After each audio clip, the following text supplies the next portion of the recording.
Welcome on the News Belt. Let's talk about the economy for starters. And Ghana's inflation dropped to 45% in March 2023. This is the third consecutive month that inflation has slowed after reaching a more than two-decade high of 54.1% in December 2022. According to data from the Ghana Statistical Service, food inflation fell by 8.3% in March 2023. Again, non-food inflation fell to 40.6% in March 2023 from 47.9% in February. Professor Samuel Kobnenim is government statistician. For the month of March 2023 stood at 45.0% for March 2023. This indicates a 7.8 percentage point drop relative to the rate that was recorded in the month of February 2023.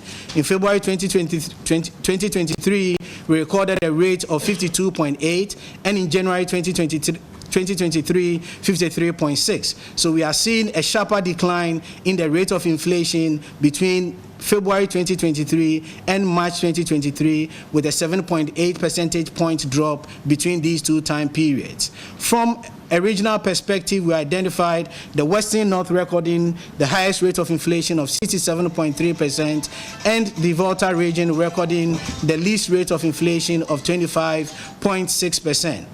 Disaggregating the national rate of inflation from a food and non-food perspective, we recorded food inflation 50.8% and non-food inflation 40.6%, indicating a 10.2 percentage point difference between food and non-food inflation.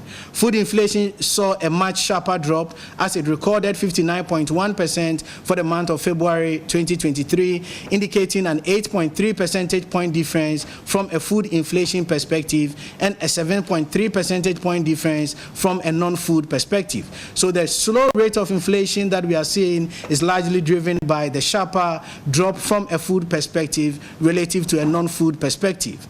From a locally produced item and an imported item perspective, we saw locally produced items recording an inflation rate of 41.9% and inflation on imported items 51.6%, indicating a 9.7 percentage point difference between locally produced items and imported items.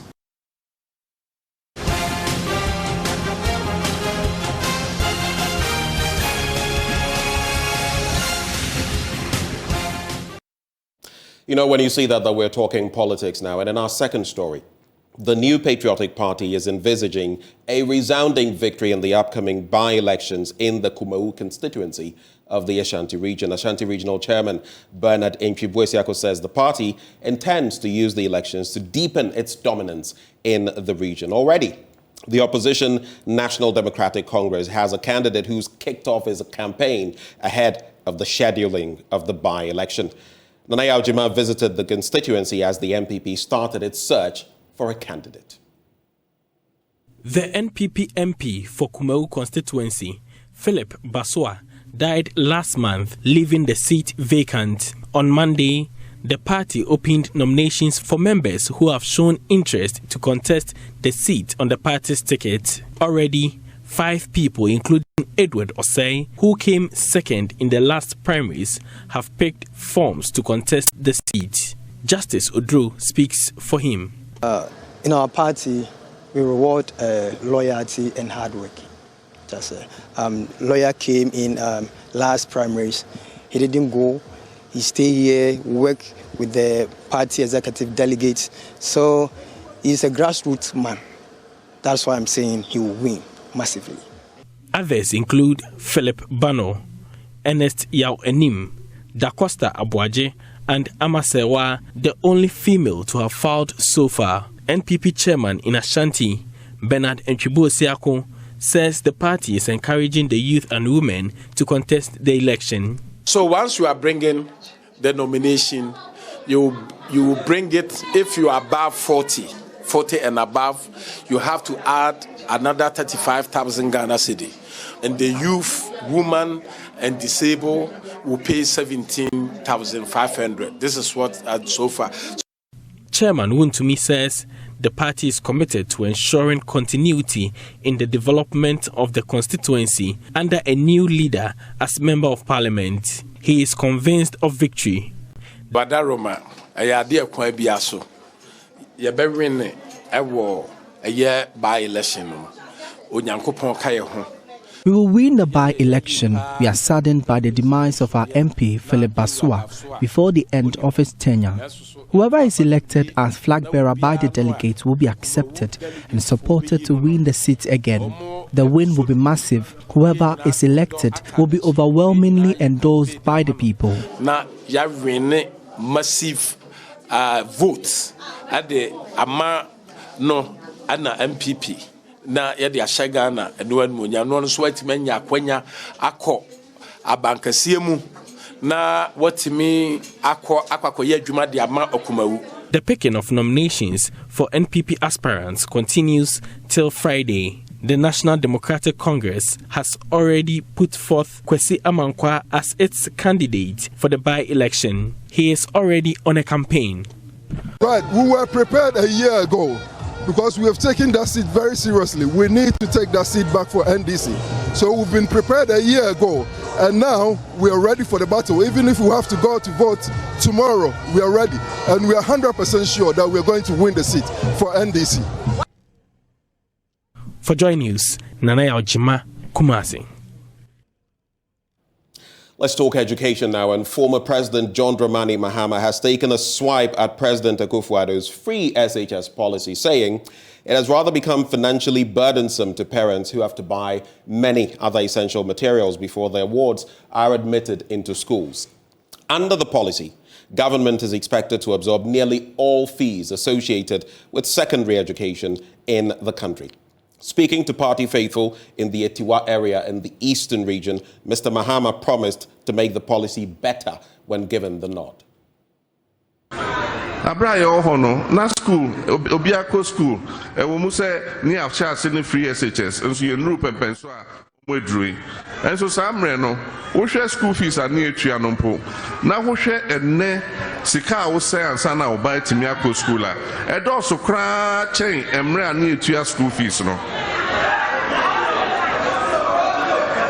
eno na minu e ka kire me se afi blackboard ni assessment en yusu chalk biom yembre so ni eto chalk e ma schools no and then akwada na nkasa yesi oba onfa marker one box adaka ba komra enta adaka ba ko akwada bi anfa adaka ba komra enti okoto marker no ato enyoma bebre o shelless na me nu ebika baby emre bi ntimi na mehwe ne ba afi oko secondary school me na metua ne fees me ye ni bibia me boka 5,400 cedis ansa na nkwara ne timiko school and so now say free and so me boka 5,400 cedis ansa na abofra ne timiko school enti ye koya na se buy enti se entrance ni enhwe ni ensiesie ade ni ye na enye better mind enti and this they say when we come we'll make free SHS better.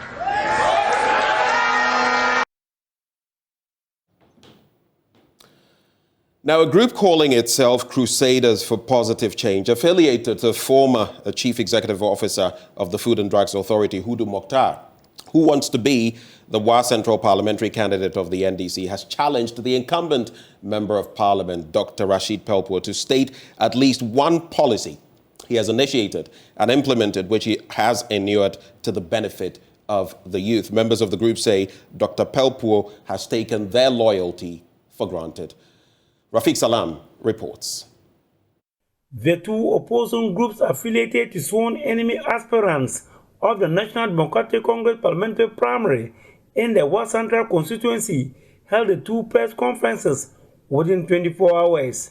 First to hold the press conference was the Crusaders for Positive Change in Wa Central, who drew first blood by punching holes in the 19-year-old parliamentary record of Dr. Rashid Hassan Pelpuo. Leading the charge is Kamaldeen Mohammed Sumbawera, who is the convener of the group. It is pathetic to note that our MP has taken for granted the grace of God and generosity of the good people of Wa Central who have stayed loyal to his cause for nearly 20 years in futility. Honorable Rashid Pelpo should tell us one youth empowerment policy he has ever initiated and implemented for the good people of West Central constituency.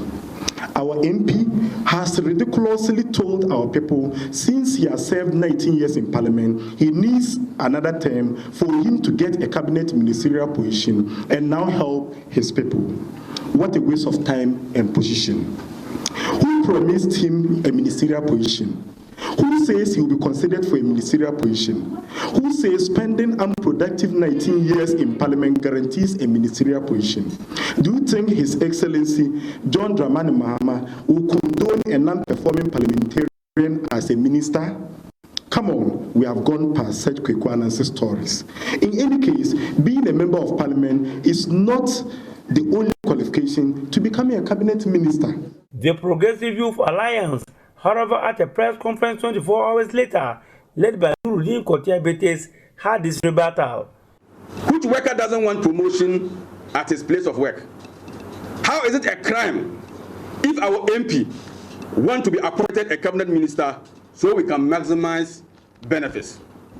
For those who may not be aware, most of the monumental projects in our constituency, and some even beyond, happened at the time of our MP when he was deputy majority leader, sports minister, and as minister in charge of public-private partnership.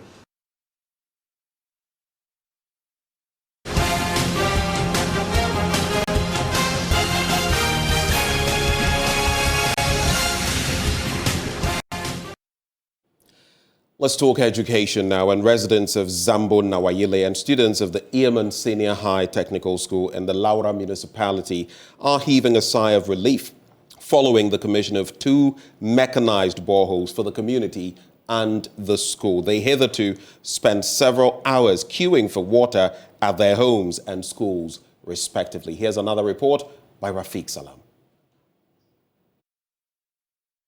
According to figures from the 2021 Population and Housing Census, 96.4% of the urban populace in Ghana has access to basic water supply services, while 74.4% of the rural populace have access to basic water supply services. About 8% of Ghanaian households continue to rely on unsafe sources. Majority of these households who rely on these unsafe sources are in rural areas. Dotted in the Laura municipality are several communities that have no access to basic water supply services. Notable among them is Paroda, which is under the Zombo Area Council. James Lontain is the assembly member of the Paroda electoral area and a member of the Zombo Area Council. In my electoral area, Paroda, we have a very big challenge. We have a very big challenge in terms of water. And I think I have about 6 communities there. But the water, the boreholes that we have there is less. And people still used to go in queue about 2-3 hours before they get water to go and drink. Concerned about the plight of the people, Member of Parliament for Laura, Bid and Waterhouse Mazier then lobbied the Qatar charity to come to the aid of the people of Zambo Nawayele by the construction of this mechanized borehole. It is valued at 105,000 Ghana cedis. Since being elected as Member of Parliament, I've decided to repair all broken down boreholes in the constituency as a first instance. So far, ladies and gentlemen, I have repaired 50 boreholes which are now functional in the various communities which were otherwise struggling for potable water. And it has saved the nation and the municipal assembly the resources which otherwise they would have had to use to provide additional boreholes to these communities because of the broken down boreholes. The MP also used the opportunity to talk about other projects embarked on in the constituency. So far, I've given over 220 students from this constituency and who are attending tertiary institutions financial support totaling over 250,000 Ghana cedis to enable them pay part of their school fee.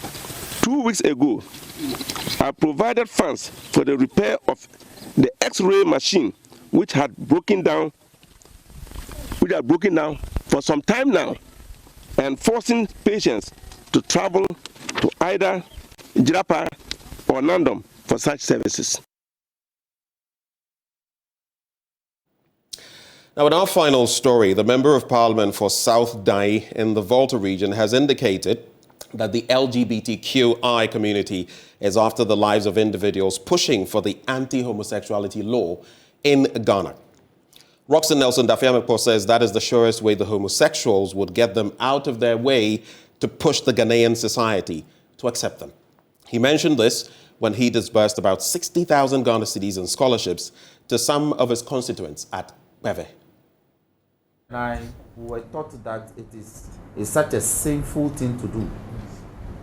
So we still regard it as so sinful that you can't go to heaven. But when our children accept it and they grow, whatever you say, it will enter their ears.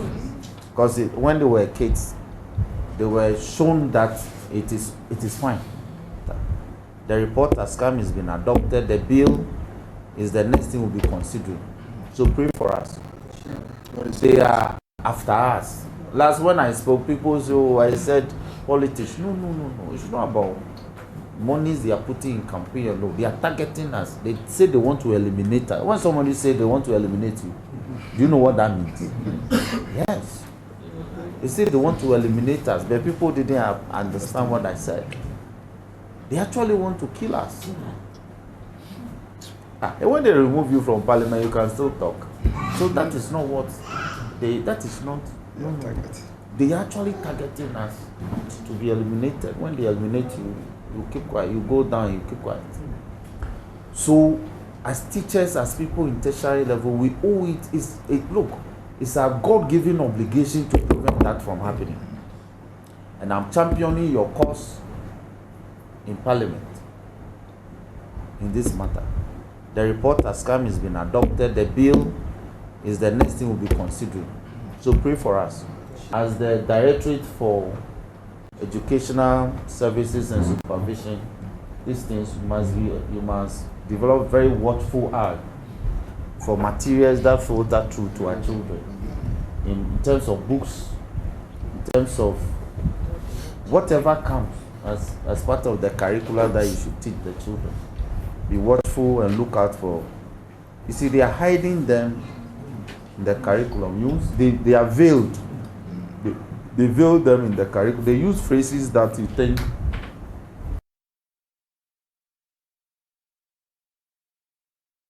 The South Dai lawmaker capping off the news. But you can check out more stories on myjoyonline.com. Our major story this hour, Ghana's debt to GDP to cap off at a certain percentage by end of 2023. That's according to the IMF. There are many other stories you can check out on myjoyonline.com. But stay with us. Up next, the news review with Kwame Olympio, an aspirant of the NDC in the Trobu constituency. There you are, here I am, and I am here to serve you. Thank you for staying. The news review is up next, and before I introduce my guest, who is right here in the studio, though you can't see him, this segment is brought to you kind courtesy of Endpoint Homeopathic Clinic. Now, they ensure that we're able to do this segment for you. So guess what? They're offering free prostate screening, free female fertility screening to all of you out there. I'll say this. Scientifically, it has been proven that people of our race, especially the men, tend to be susceptible to prostate issues. Nowadays, even from the 30s, there are a lot of people who are succumbing to prostate disease. So, what are the factors? What should you know? That is why you should get yourself screened. Now, where can you find Endpoint Homeopathic Clinic? Across the country, actually. Let's start from here in Accra. Spintex opposite the Shell signboard. Then in Kumasi, Kronum, Abuehia, behind the Angel Educational Complex. Then we can go to Takrade. I'm talking about the Anaji State area. Tema Community 22, Techiman Hanswa and Esiama and Zima. You can also reach them via the following phone lines. 0244 867 068 or 0274 234 321. Endpoint Homeopathic Clinic, the end to chronic disease. On that note, let me introduce our guest for the morning to help us get into the papers. And if you've noticed that we've been bringing a number of them, it's because they're gearing up for their own primaries across the country. When other parties are doing same, the other major political party, we definitely will do same for them. But Kwame Olympio is an aspirant in the Trobu constituency, and he joins us to look into the papers. Kwame, good morning. Good morning. How are you this morning? I'm better than yesterday. You're better than yesterday. Yeah. You don't sound better than yesterday. You sound pretty docile, pretty, almost as though yesterday had been. Yeah, we started campaigning, so we ran through the night, and then I go home around 12. Oh, okay. So your energy levels are a bit low. So I have to wake up early this morning to prepare for the show. So, before we get into the papers, I have two interesting questions for you on the back of what you just said. Yeah. One, young man, vibrant and all of that. Why do you want to go into politics? What is your raison d'etre as far as politics is concerned? Why? You know why I ask that? Yeah. Sometimes you speak to some people and young people and they'll tell you, you know what, I want to go into politics, and it's all about the money. It's all about what they can get rather than what they can give to society. So what motivates you to want to do this? Okay, a very big thank you to you, and then a very good morning to your viewers. Reasons to why I, Kwame Olympio, as I always say, whenever I go for my campaign, as my message is that I want to help Trobo constituency. Reason being that we've looked into the past years, and then people who have led my party have not been successful, have not been fruitful. You're basically saying here that those who have led your party have not been successful. Is it in Trobo constituency? Is it in terms of securing the mandate and not delivering, or in trying to securing the mandate and not delivering? Okay. And the fact is that, you know, this old, I don't want to use this word, but you see, these old folks, when they go there, I feel that they go in for their personal interest. They go in for their personal interest, and then the thing is that we, the grassroots people or the delegates, we entrust in them. We put all our hopes in them, and later when they go to the top, I mean, it's a different story altogether. So me being a youth, sacrificing all my resources, I decided that no, I need to go in and secure a space for my fellow brothers and sisters, my mothers and my fathers. So let me chip in this. I have a foundation called the Kwame Olympio Foundation that we seek to empower the youth and then the women.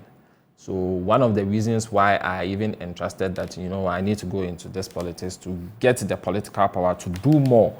We help the youth and then the women in terms of funding, giving scholarships to the youth. There are some people who are brilliant but needy. So what we do is that we secure scholarships for them. Not everybody who has had the opportunity to be in school. So what we also do is that we get workshops for them.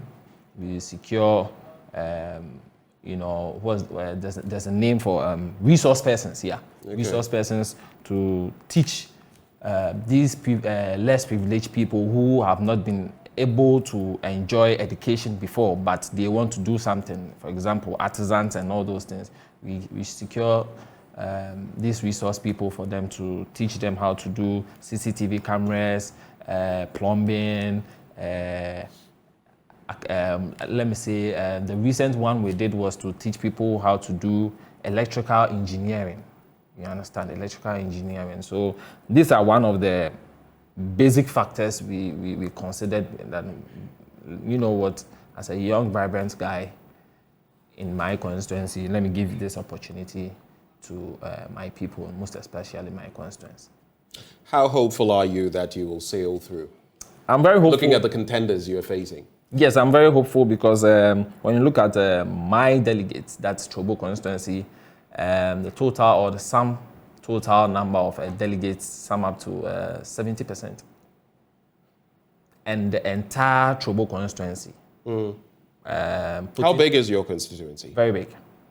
We have 14. I mean, what's the population? 14 electoral areas, making up 120,000 plus. Wow, it's a big constituency. Very big constituency, and it's made up of 84% of youth.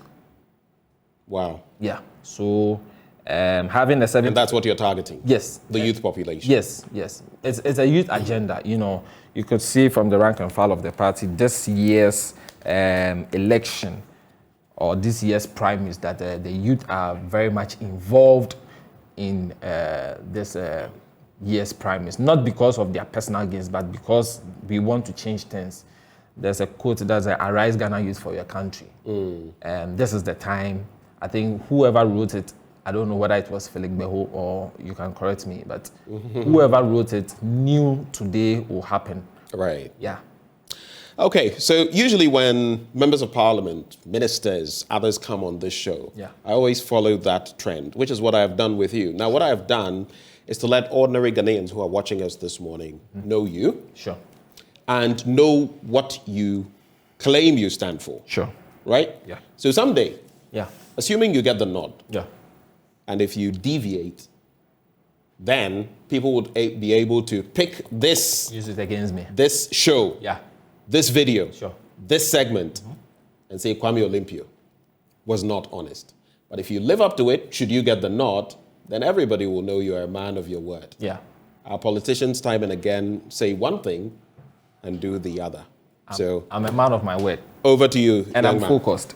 But let's get into the papers now. The Daily Graphic this morning: prioritize non-communicable diseases to achieve SDGs. The discussants at an event said that. We'll be getting you some details of that. We must entrench fiscal discipline. Kweku Kwarteng says so. Revenue mobilization drive. Government throws weight behind ECG. More necessary for defraying debt-owed power generators. And then retrieves study leave money from lecturer.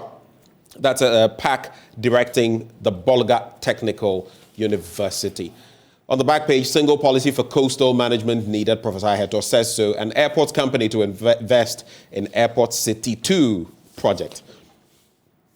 Let's start from the banner headline. So, the government has declared its unflinching support to the Electricity Company of Ghana to meet its financial obligations to power generators, including independent power producers, that is the IPPs, for sustainable power supply in the country. A Deputy Minister of Energy, Herbert Krapper, who gave the assurance in an interview with journalists on the margins of the launch of the 10th anniversary of the electrical wiring program by the Energy Commission in Accra yesterday, said the current focus was to support the company to retrieve its tariff arrears of over 5.7 billion Ghana cedis owed by power consumers. Quoting him, he says, the first step is to help the ECG recoup what is out there. That is one of the ways to help the company defray some of the debts and make it sustainable. We have a mechanism to ensure that what is received is distributed fairly and equitably to all the players, including the private entities, he stated. And he said the current revenue mobilization drive by the ECG was a step in the right direction, as it would make the public utility company more resourceful to enable it to meet its commitments. He also gave the backing of government to the policy. Interesting that he says that, because guess what? Some government institutions, ministries, departments, agencies, government-run educational facilities, all of them, a lot of them, owe the ECG. And so what can government, apart from the IGFs, internally generated funds that these institutions, these departments, these agencies would be bringing to bear, these ministries as well, what else can be done to ensure that ECG can keep on doing its work? Now let's go to page 16, some interesting stories there, and then maybe I'll wrap with page 21 so we can hear from Kwame Olympio. So, the issue of institutions abusing study leave continues to headline Parliament's Public Accounts Committee probing work, with the latest culprit being a lecturer of the Bolga Technical University.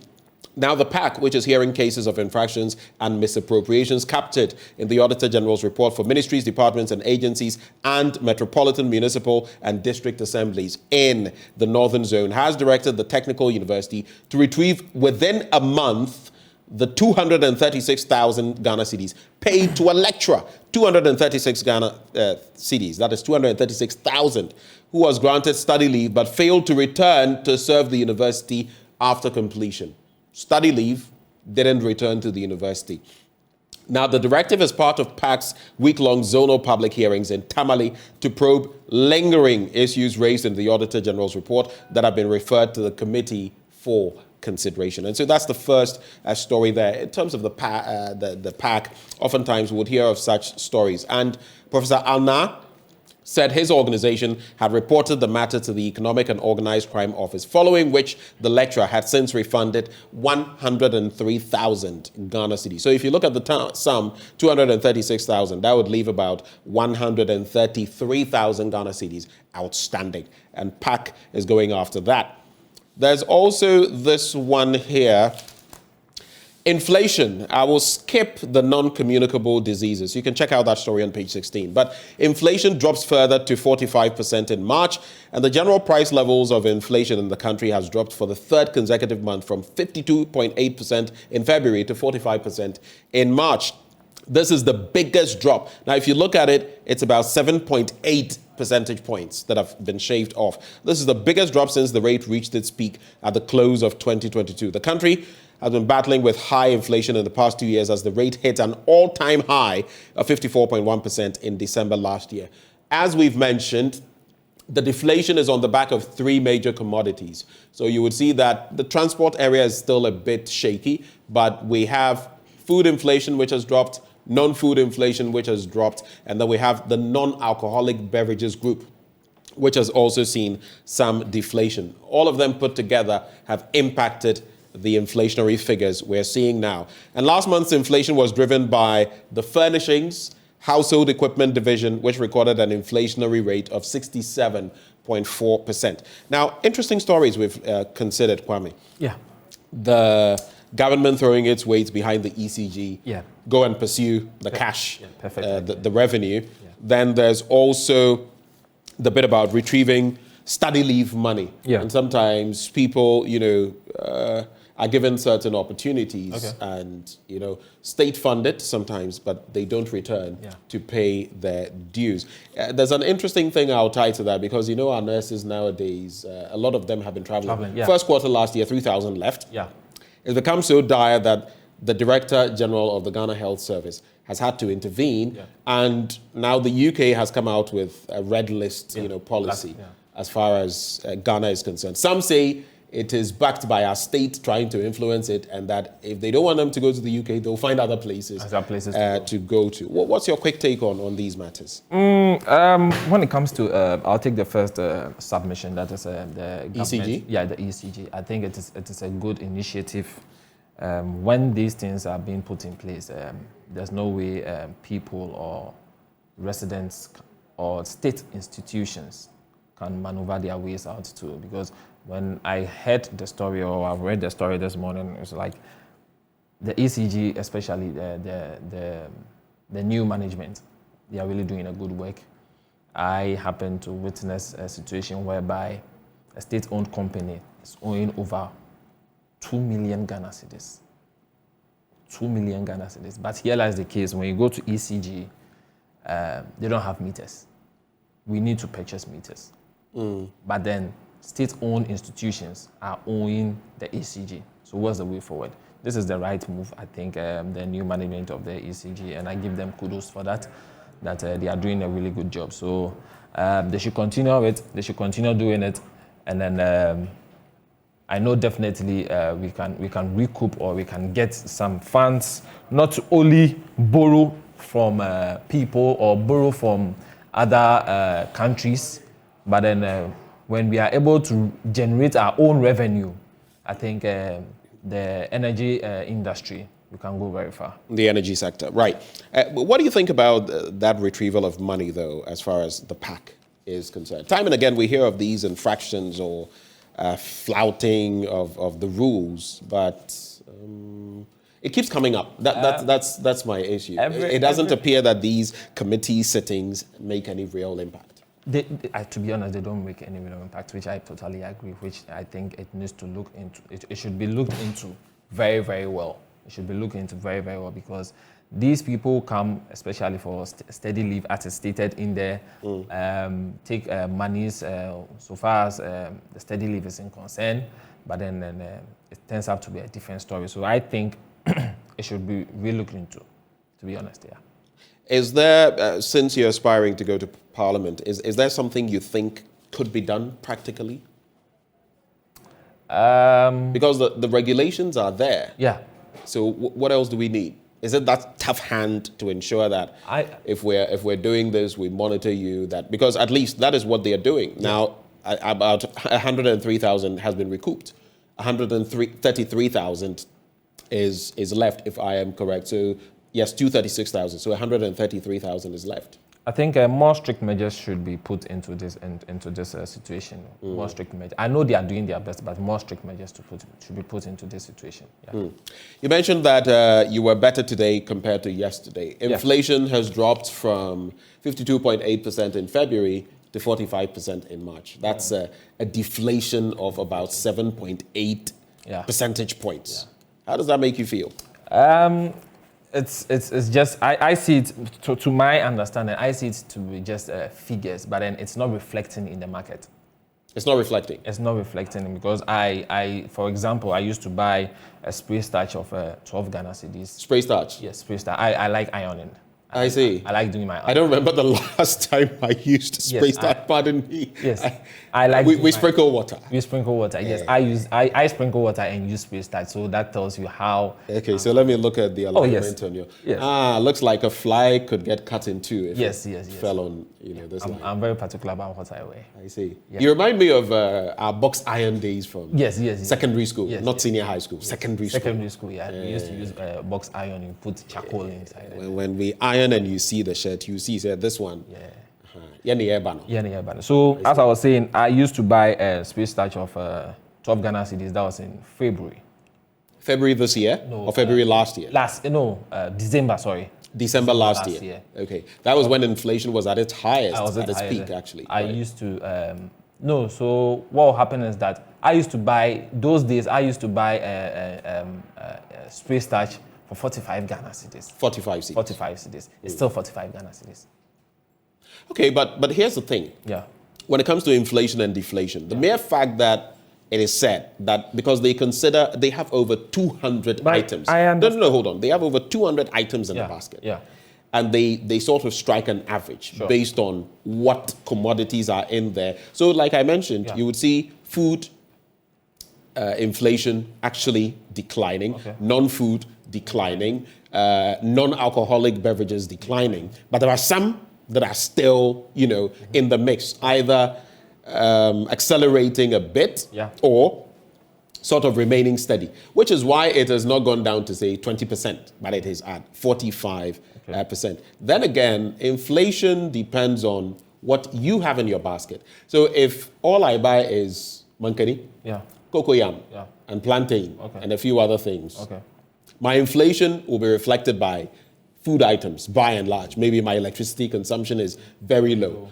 But if you're using 2 air conditioners and you're buying spray starch, and I'm not saying it's a luxury, but it depends on what is in your particular basket. And you will not see, if they say this, it means it's been measured at the start of the month, and you cannot really expect that everything will reflect as the inflationary or deflationary rate. What I can say is I put my shoes into the normal Ghanaian who is selling or buying at Mokola or Kanshi.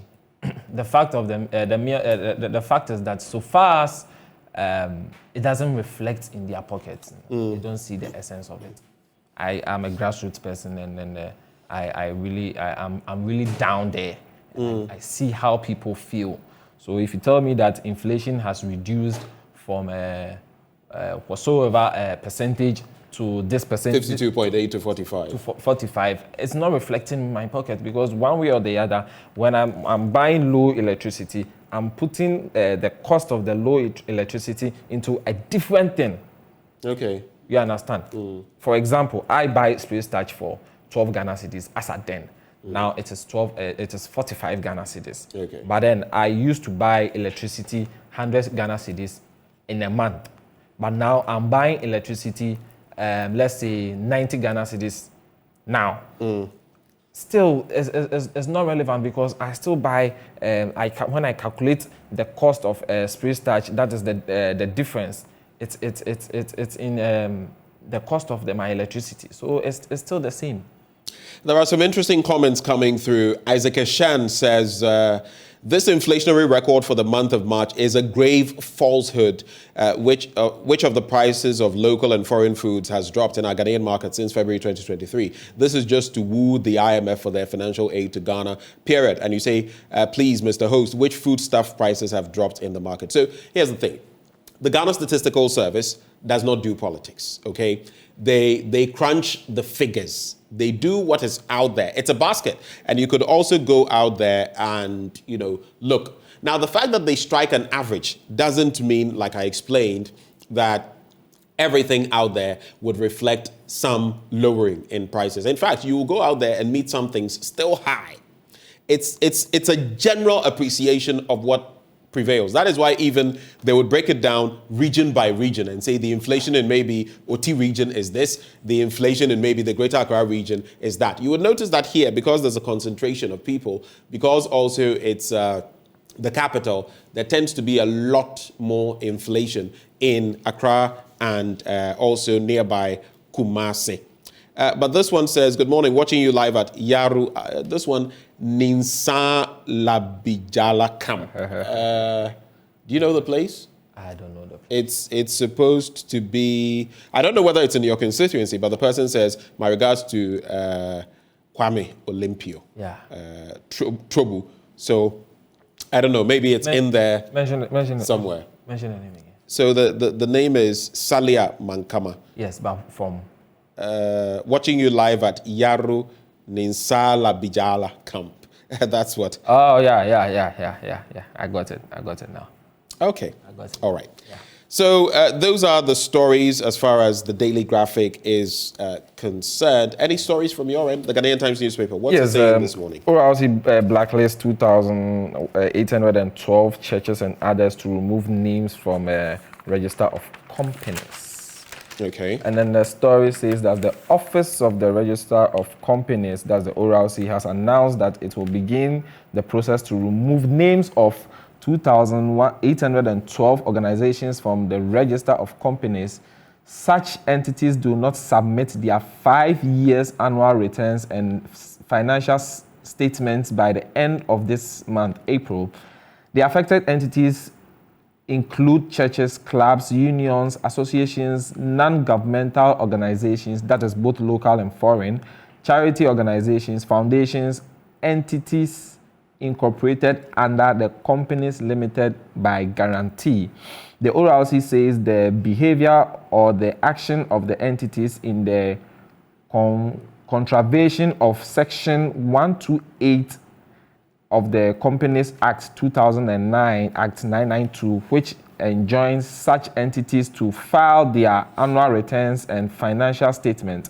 The ORC has stated that if the entities fail to do the needful, then beginning from June 30th, 2023, it would for the very first time be fully implementing the Section 128 of Act 992, which states that where a company defaults in complying with the filing of annual returns, the financial statement, and the company and every officer of the company that is in default is liable to pay the register an administrative penalty of 25% units of each day during which the default continues.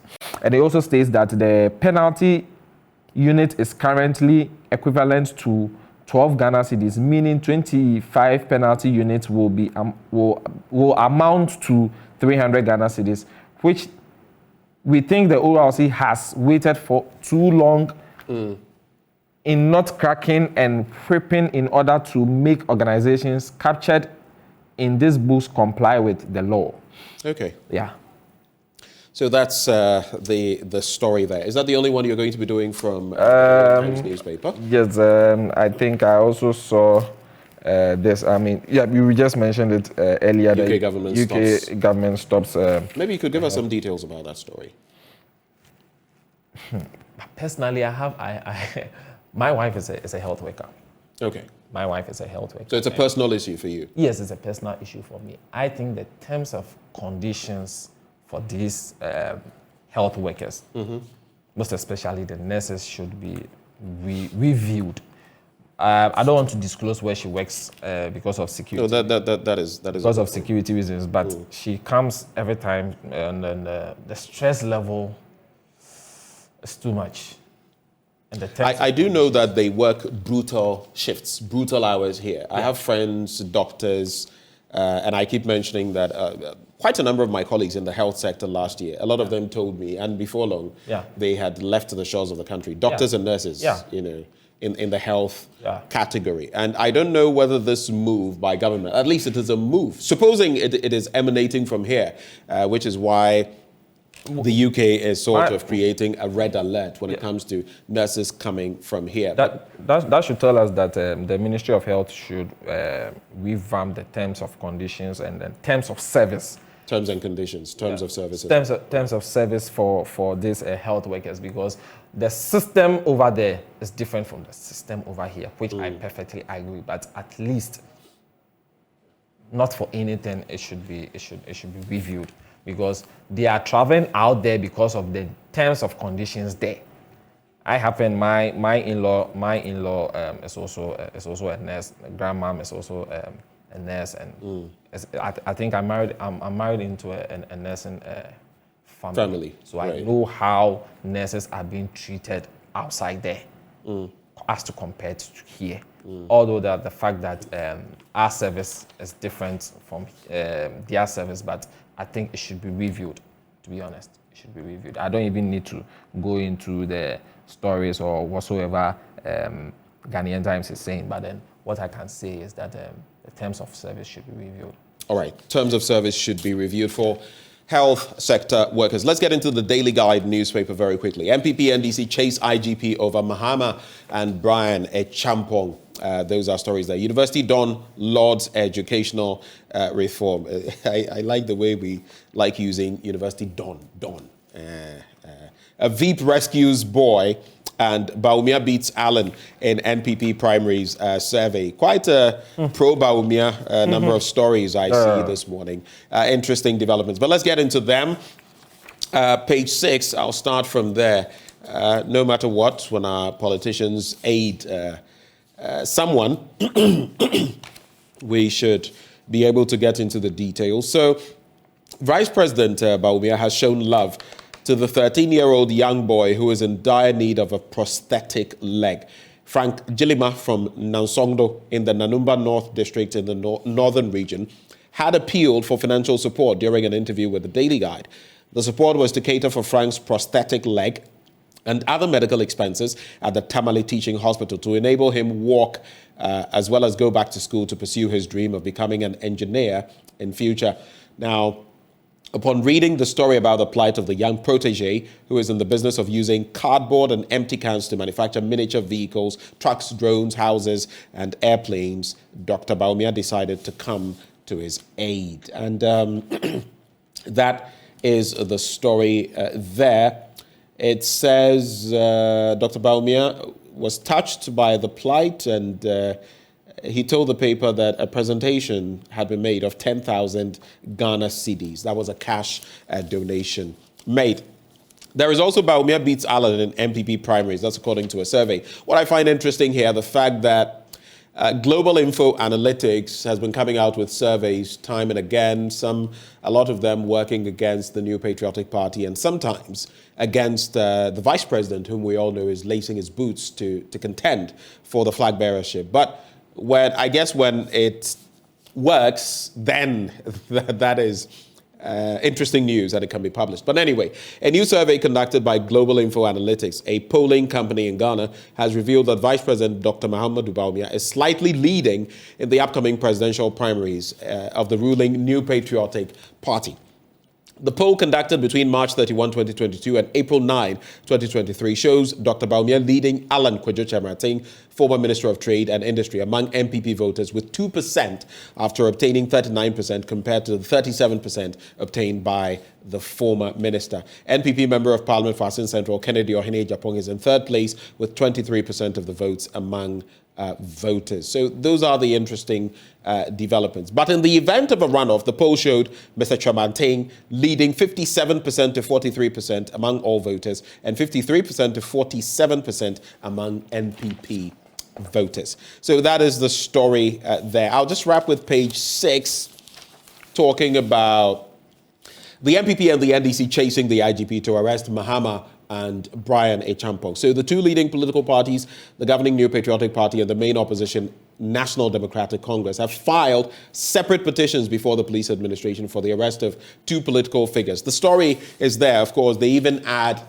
Johnson Esiedun Ketsia and some of his comments in the past. What do you make of the comments of Brian Achampong in Kweu recently? We will not hand over power to the NDC, NCDA.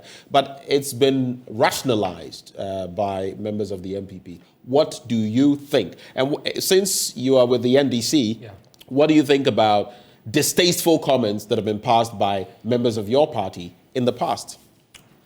Thank you very much for the question. When I listened to, or when I watched the video, I was very disappointed, to be honest, because why? Of the distasteful comments that came up from Brian Achampong. I wasn't expecting, as a new Minister of Agric, when you were with humble beginnings. We all remember when he's been there before, though. I know he has been there before, though, but you could tell clearly when he was being vetted how humble he was, and then today you come up and then it's like the whole world should surrender to you. Do you find that to be a threat to our democracy? Definitely. That is why we are calling for his arrest. Yeah. And then the one thing, aside everything, you see, the young or the youth, we look up to people like, Brian Achampong. I respect him very much, and he has really inspired a lot of people, despite that he's on the other side. But then when you do his business acumen, what he has done. Yes, what he has done, I really look up to him one day. But whatever comment he mentioned or whatever he said, was a reckless decision or reckless statement he made, which I totally disagree. What he said. Just a final point, because we have just about a minute to go. If you think what he said was reckless, you remember when now President Akufo-Addo said, "All die be die." Later, he actually apologized for that. So, former President Mahama also said, boot for boot and do or die and all of that. Do or die. And some have said, he has not apologized. So if we're going to treat Brian Achampong this way, then we ought to treat them as well. You remember the statements by Johnson Esiedun Ketsia as well that have been cited. What do you think about that? It was the situation surrounding whatever he said. Whatever he said is based on the situation that surrounded him.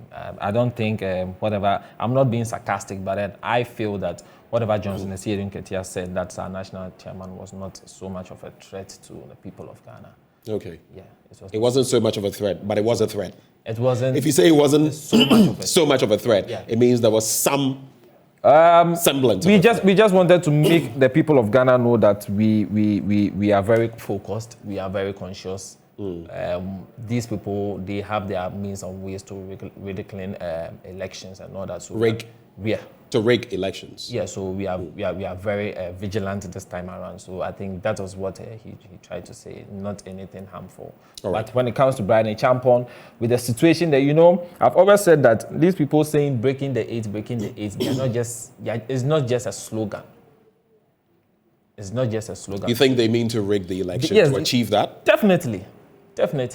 That is why... But without any evidence, how can you say that? From the statements even Brian Achampong said or mentioned, it even tells you everything. That is why we are calling for his apology. Prince Sapon, you say you're watching us live in Kuwait and that you are enjoying the program. We're glad you are enjoying it. Let's just wrap with some headlines in some 15 seconds. So graphic business, help Ghana shoulder debt burden, IMF pleads. And then it's time for spring cleaning strategies to stimulate your business in a stormy weather.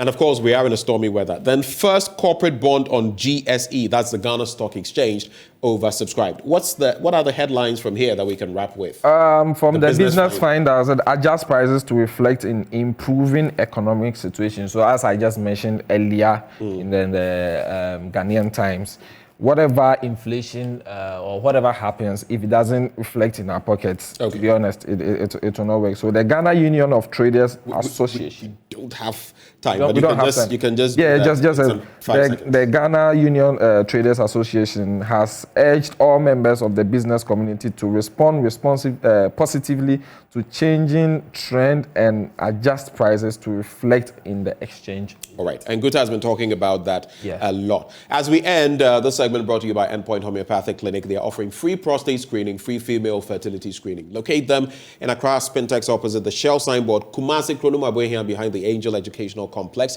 Takrade Anaji State Tema Community 22, Techiman Hanswa, and Esiama Enzema. If you'd like to call, which you should do, reach them on 0244 867 068 or 0274 234 321. Endpoint Homeopathic Clinic, the end to chronic disease. Kwame, it's been good having you this morning on the show. Thank you for joining the conversation. Kwame Olympio is an NDC aspirant in the Tobu constituency. And that's how we cap off the news review. But up next, sports. Yesterday, Real Madrid dishing it to Chelsea. 2-0. Can Chelsea recover? And AC Milan also in action. All of that in sports coming up next. For the month of March 2023 stood at 45.0% for March 2023. This indicates a 7.8 percentage point drop relative to the rate that was recorded in the month of February 2023. In February 2023, we recorded a rate of 52.8, and in January 2023, 53.6. So we are seeing a sharper decline in the rate of inflation between February 2023 and March 2023, with a 7.8 percentage point drop between these two time periods. From a regional perspective, we identified the Western North recording the highest rate of inflation of 67.3%, and the Volta region recording the least rate of inflation of 25.6%. Disaggregating the national rate of inflation from a food and non-food perspective, we recorded food inflation 50.8% and non-food inflation 40.6%, indicating a 10.2 percentage point difference between food and non-food inflation. Food inflation saw a much sharper drop as it recorded 59.1% for the month of February 2023, indicating an 8.3 percentage point difference from a food inflation perspective and a 7.3 percentage point difference from a non-food perspective. So the slow rate of inflation that we are seeing is largely driven by the sharper drop from a food perspective relative to a non-food perspective. From a locally produced item and an imported item perspective, we saw locally produced items recording an inflation rate of 41.9% and inflation on imported items 51.6%. Indicating a 9.7 percentage point difference between locally produced items and imported items.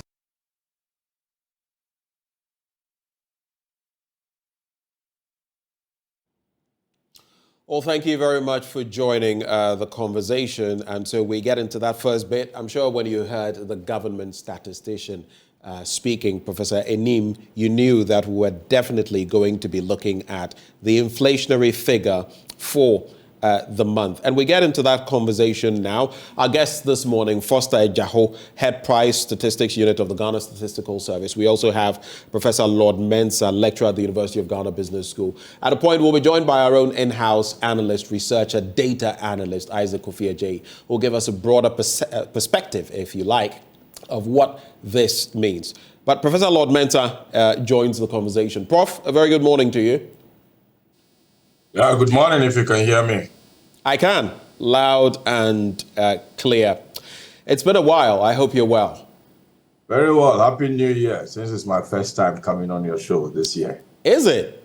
I thought we had an interaction at some point, maybe, but my bad if we haven't. Happy New Year right back at you. How do you react? What's your initial reaction to this latest 7.8 percentage point deflation in terms of inflationary figures? Now, in February, it stood at 52.8%. Now, it stands at 45%. In the course of the news review earlier this morning, some had said that, yes, maybe it has come down, but how is it going to reflect down, right to the bottom, to impact the ordinary Ghanaian? We all know that our inflation is also impacted by what we choose to consume, what we choose to purchase and all of that. But at the bottom line, what does this mean for you? How did you receive this? Well, it is a good news. I mean, inflation, of course, we all understand that if it is high, it tends up to wipe out the purchasing power of whatever income you are earning. And especially when it touches on the essential part of, our living. I'm talking about food, talking about transportation, talking about things that makes a living, and effectively, if it touches on this part, then it becomes a problem. So if it is going down, it's more or less a good signal. In itself has a way of building up into, interest rate structures as well. And of course, interest rate structures also have a way of building up into inflation. So now that the signals are that it is coming down, it's a good signal. But, we need to try to split whether, this downwards, trend in inflation is as a result of the policies that were being rolled out by the government of the day, or policies that were being rolled by the economic management team. I'm looking at the fiscal side and then the monetary side. Right. And of course, if monetary policy rate, tends to show a downward signal, it is expected that inflation will follow suit. Because, cost of living comes down and it tends up to, make, accessing of funds cheaper. And if accessing of funds becomes cheaper, it will turn up to influence businesses, and businesses will find a way to build up into prices as well. And in a way, it brings, prices down. But I will not attribute, the sharp drop in inflation to the policies as we speak now, because Ghana is a developing country, and our inflation or our policies take some time before they reflect at the doorstep of the people, i.e. before they reflect on the market as well. So if you ask me, yes, we have these global fuel prices coming down, and once price of fuel is coming down, of course, it has a way of building up into, inflation. We've already, discussed, thoroughly that inflation in Ghana is mostly imported, i.e., if global fuel prices, tend to come down, it will have a way of building up into the Ghanaian inflation, because Ghana is an import, oriented economy. And so I'm not surprised to see inflation coming down since global fuel prices has been showing a downward trend. But, let's look at the food inflation aspect. Now, with the food inflation aspect, you will come to understand that it also has some seasons. We have, the Ghanaian context where nature has a way of detecting price of food on the market. And anytime we see the rains, you will get to understand that harvest, goes up. And once harvest goes up, tendency of prices will also, the tendency that prices will come down is very, very high. So let's not, be so enthused with the food inflation. If you plot the food inflation dynamics, you will come to understand that there's a seasonal, serious, driver, which has to do with the rains. Once we start seeing the rains, you will see, bumper harvest, and by so doing, reflect in downward trends in prices. So, but then we cannot sustain that because that is not policy driven. It's more or less, nature, driven. We want to see agri-food coming down as a result of certain policies that have been put in place and permanently will continue to, come down. And that one we can attribute it to, policies. But as we speak now, the downwards, trend, which is dominated by, food inflation coming down, is as a result of, nature, more or less, the rains helping us to get more harvest, and by so doing, food prices coming down. So if you ask me, if we are to, split inflation from food to non-food, clearly the non-food component is mostly imported, which has to do with fuel and other things that, we purchase on the market. But with the food, it's mainly seasoned. The non-food is as a result of, the global price of petroleum, coming down. I'll just follow up with this brief one. Now, if you look at it, sometime late last year, we're being told that, and early this year, we're being told we're hitting the peak of our inflation. And that appears to be the trend. Over the last 3 months, there has been a decline. Can we firmly say now that inflation is on the down foot, that it is definitely going to be reducing in the coming months? That we have, peaked, when it comes to the economic indicators, the rate at which they were going up, interest rate, talking about inflation and all those. Anytime economy get heated up, right, at the point in time, it has to cool down. And the cooling down has to do with the policies that are being rolled out, by management of the day. So, when you look at the possibility of debt exchange that happened, you look at all those measures that were being put in place by the Bank of Ghana to ensure that, they kept the exchange rate and all those, clearly were things that tells you that, yes, we've come to a realization that we've seen our economy getting derailed. And as a result of that, as human beings and how being rational as well, we may have to put in measures to make sure that we bring those indicators down.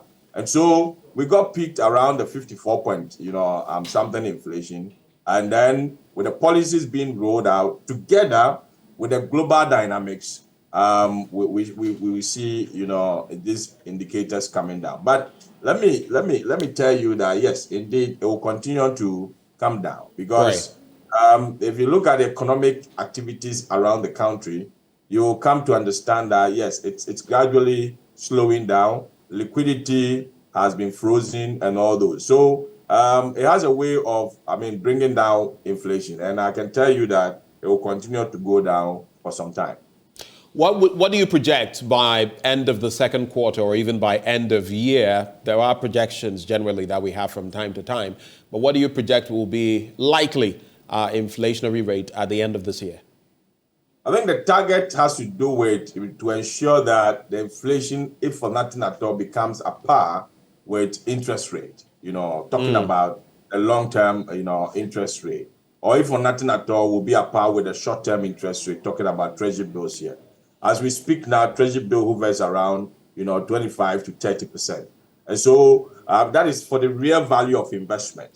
For investors to appreciate and have positive real value. It is anticipated that inflation will keep on dropping until it gets to a point where it will be at par with the treasury bill rate, which is about 30%. Do hold for me, Prof. Let me also bring in Foster Ejaho. He is Head Price Statistics Unit at the Ghana Statistical Service. He's been kind enough once more to join us in the studio. A very good morning to you, sir. Thank you always for coming in the studio when we call on you. And no, you are the big brother. I'm the junior brother. So these latest dynamics, 52.8% in February, 45% in March. Just give us some scope to what is happening. What is the trend? We still see that the Greater Accra region is at the top, unsurprisingly, owing to some dynamics. We have the Ashanti region also coming second when you look at the regional shares of inflation for March. But what are the real dynamics? Food, non-food, non-alcoholic beverages, transport. What went into this, and how did you come by the figures that we're seeing now? Thank you, big brother. So generally, I mean, we measure everything. Okay. But specifically for this month, the good news we are seeing is coming from the food aspect. Yeah. Our food prices has gone down tremendously. Okay. Probably because there have been some harvests, I really cannot tell. Or maybe because of the fuel effect. You know, because now we have stability at the fuel prices, and that translates to transport. And therefore, cutting the goods from the hinterlands to the cities is becoming relatively cheap. And that's what is telling the good news. Yes, the non-food, which is mostly, I mean, most of them imported, is also stable. And that's what the big lecturer was talking about, the fact that there's stability at the forest market, global dynamics are favorable these days. And because we normally would do imported inflation, so we are having that good news also coming in. Right. But I think the Bank of Ghana's work is really playing role. Rather than the currency has gained some strength for some time now, and therefore prices are beginning to be relatively stable on the market. Greater Accra, yes, will be the big boy because they have a greater weight. Consumption in Accra is higher than consumption in other regions, and that's why you always see their shares being high.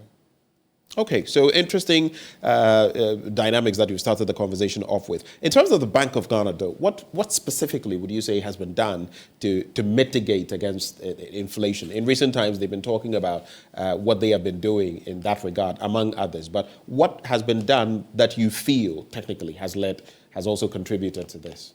So I think two things. One is the policy rate issue that they've been doing. So it has controlled the supply of money in the market. And we know basic economics says that when there's more money chasing fewer goods, inflation goes up. Yeah. And so once they've been able to tighten money supply in the system, we are reaping the effect. The second one is how they've been able to manage the local currency against the major trading currencies like the US dollar, the euro, and the pound. We all agree, I mean, some time back, we even went as far as I think 15 cedis to $1. Now it's come down to, I think, I was hearing your news this morning, it's about 11 cedis plus. So it tells the problem is the fluctuation. It's not stable. So one day it is, I think over a 2-day or 3-day period, it moved from 10 point something, and the next time you went, it was almost 12 cedis again. The pound has hit almost 16 cedis within this period. So that is the problem, because let's say you can even contract something, import something on a given day, and the next day, that is the problem. But we'll still give them the credit that indeed they are doing something, they follow as a challenge, they are doing something to work on it. It may not be good in a day.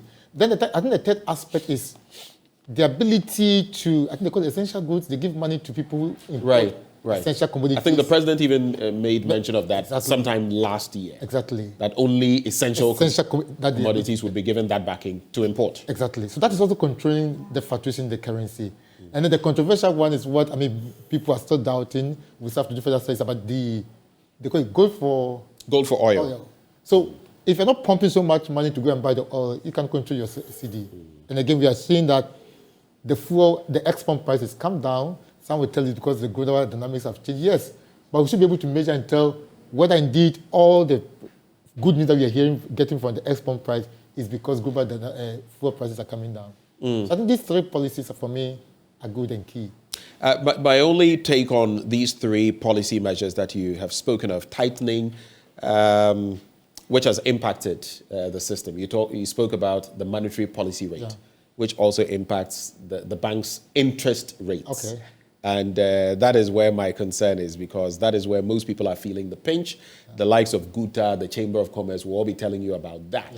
And so now borrowing, realistically, you would be looking at about a 40 to 45% interest rate. And that is because even before the latest hike, it was around 35%. But I've also seen some figures from some banks where purportedly there could be some reductions, because you know that it doesn't necessarily mean that once the policy rate is increased by basis points, there would be an increment. Sometimes there actually could be even a decrement. So those are the dynamics in there. But let's take a... Before you even go, let me just say this quick one. You see, it's like treating the patient who is seriously ill. You give that patient some bitter pills or injection, which is painful. So at times you need to take that painful policy decision, and then eventually we all benefit from it. Well, that's what some people are desperate for, that those benefits return to normalcy, so to speak, especially when it comes to fuel prices, if you look at the dynamics. But this has been the biggest drop since, I think inflation peaked in around December. Yeah, I thought we had 54.1%. This has been like, so January, February, yes, March. So January there was a marginal drop from 54.1 to 53.6. And then February we came to 52.8. Now we have about 7.8 drop. What does this mean by way of projections? I mean, the Ghana Statistical Service, I know you look at this from myriad angles. What does this mean? Are these matching the projections you had? Because it means that between December and now, it's been about a 9 point something percent decrement. Yeah. Did you foresee that happening as a service? To be very frank with you, we stay off projection and target. Okay. The danger is that when you do that, you are forced to meet your projection, your target. And so we just wait to get to the market. But with the experience that we had, indeed, we are not surprised because there's something we call the base effect. Because last year, around the same period, we're seeing higher increases. And so we say that if all things hold constant, if there's no policy that change, then of course we should see even bigger drops than what we measured. Let me bring in Professor Mensah once more. Now, when you look at this, we have Mr. Heto saying that they don't necessarily make these projections. They are just looking at the reality on the ground. Now, this morning, I got an interesting message in the course of the news review when we put out the figure. There was someone who said, well, but does it reflect the reality on the ground? The figure of 45% is not reflective of what you see. Of course, we know that there's also personal inflation. It depends on what you decide to go for, what is in your basket. But this is the generality of what the Ghana Statistical Service is saying. What do you make of it from that standpoint of this person that, look, it's not reflecting from where I sit? And as mentioned, the role of the Bank of Ghana in all of this, in slowing down inflation, do you see it to be that obvious, Prof? You would have to unmute, Prof. Yeah, so with the reality of the inflation in our pocket, already we've been saying that in reality, a typical household inflation is more than, the 50% that was being recorded by the Ghana Statistical Service. And then in fact, I recall, my apologies for doing this. I recall sometime last year we had a conversation, and at that time, inflation was much lower. And you said that as of that time, for you, if you looked at inflation from the things you were buying and all of that, it was over 60%, even at that time, when inflation was nowhere near. Do you recall that conversation? Yes, I do. I do. Before I even got to that 54 point something. Exactly. So clearly, it tells you that there's that kind of lag and a lead effect when it comes to how policies influence inflation and how it gets to the people, right? So at the end of the day, when you look at the happenings on the ground, depending on where your consumption band is, right, you may not experience that kind of inflation that we are talking about here, which is about 40-something%. Now, if you look at collectively in the basket, they place weight on it. And in that basket, the weight depends on several indicators. One depends on the prices of, the goods on the market. Depends on, the quantities that, people may purchase. And then also expenditure weight that goes on these, items that are in the basket. So effectively, if you put all together, you may realize that, one, you may place more, emphasis on expenditure. And once you place an expenditure and your consumption band is not in the lower prices level, you may not experience, this inflation. So it depends on where you are biting, the market cake, as we speak now. So effectively, I can say that, yes, most people may not feel it. And remember, Ghana achieved, that kind of middle income status where people's consumption ban changed completely. You get very few households consuming, goods that are, produced in Ghana in totality. So we're talking about, fufu and all those, ampesi and all those that you can easily get on the market, which I believe that, talking about tomatoes and all those, which you can easily get on our market, and most of them are grown in Ghana. So if you put all this together, you realize that the people's taste, may also shift the ban, for which at the end of the day, the 45% will be nothing to write about when it comes to, inflation. And remember, it's not just, the food inflation that we are looking at here. We are looking at, non-food as well. Talking about your transportation, commuting to work every now and then, fuel that you consume, the spare parts that you buy. Trust me, if you put those, non-traditional consumptions, into perspective, that 45% will be nothing to write about. So effectively, it depends on where the weight of your consumption is. And speaking of the weight of your consumption, when you look at the major drivers in terms of March inflation, furnishings, household equipment division, then you would look at interesting, utilities. You would look at housing, first of all, generally, then water, then electricity, then gas.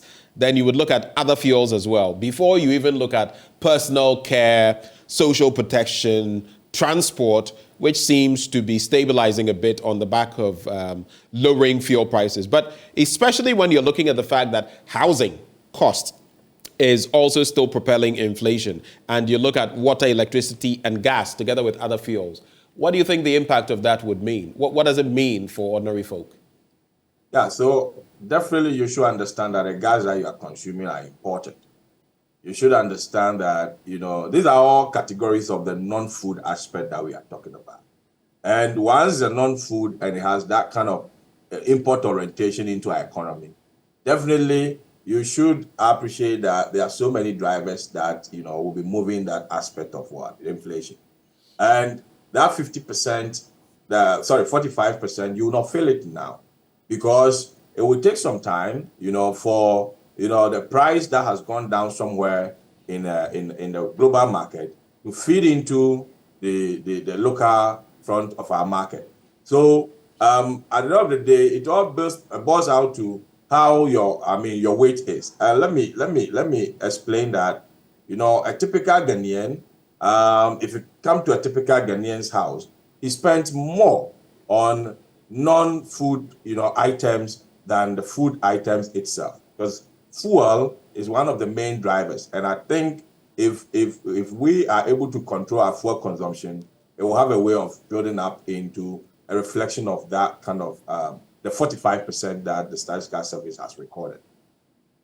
Just hold for me. Let me bring in Mr. Heto one more time. Now, when you look at the same drivers of inflation in March, and maybe you look at, let's say, February and January, what are the major differences in terms of the trend that you see, and what explains the impact that we are seeing? For example, this big drop from 52.8% to 45%. We're talking about furnishings, household equipment. What was the picture like the month prior, or maybe in January? We're talking about water, electricity, gas. We know about the tariff adjustments. The fuel prices are also in there. What are the dynamics?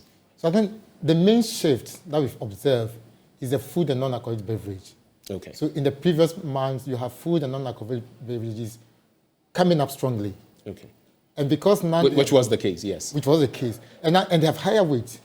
So now because we are beginning to see stability at the fuel price level, the food price level, or even price reduction, that's how come we are having this significant drop. Okay, so from what you say, then I gather that food inflation, of course, you do weighting, right? Yeah. So one basket may weigh more than another basket. Yeah. So food inflation carries quite a lot of weight. A lot, 43.6%. 43.6% for food. Yes. So that means that every time food inflation goes up, the general inflation is going to be impacted. At least roughly by 43%. Wow. Yes. So it means once food inflation starts declining by a bit, then the impact is going to be major and that's what we always on the general inflation. That if we pay particular attention, even though Prof was talking about the non-food and being important and all that. If we concentrate more on the food inflation, and majority of them are produced locally, we will have a good news on inflation. I see. What do you have to say about the other dynamics, water, electricity, and the others? So, like he rightly pointed out, some of these items have a lag effect. Electricity tariff, you may have increased it maybe about 2-3 months ago, but they keep lingering on, you know. And then for housing, rent. So today you increase your rent, tomorrow I'm increasing mine. So that one will have a long way to stay with because people vary their rent depending on when the tenant comes in. Right. That's the challenge that we have.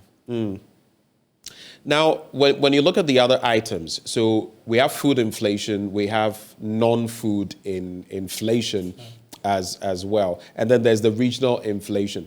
But what other dynamics, apart from the food and non-food inflation, or maybe now that we've considered the food, I'd like to find out the non-food inflation, what is its weighting? And what items usually go into that basket? Of course, we know it's not food, but what specifically do you look at? So that we're talking about rent, petrol, things that we use to clean ourselves, furnishing, skincare, everything.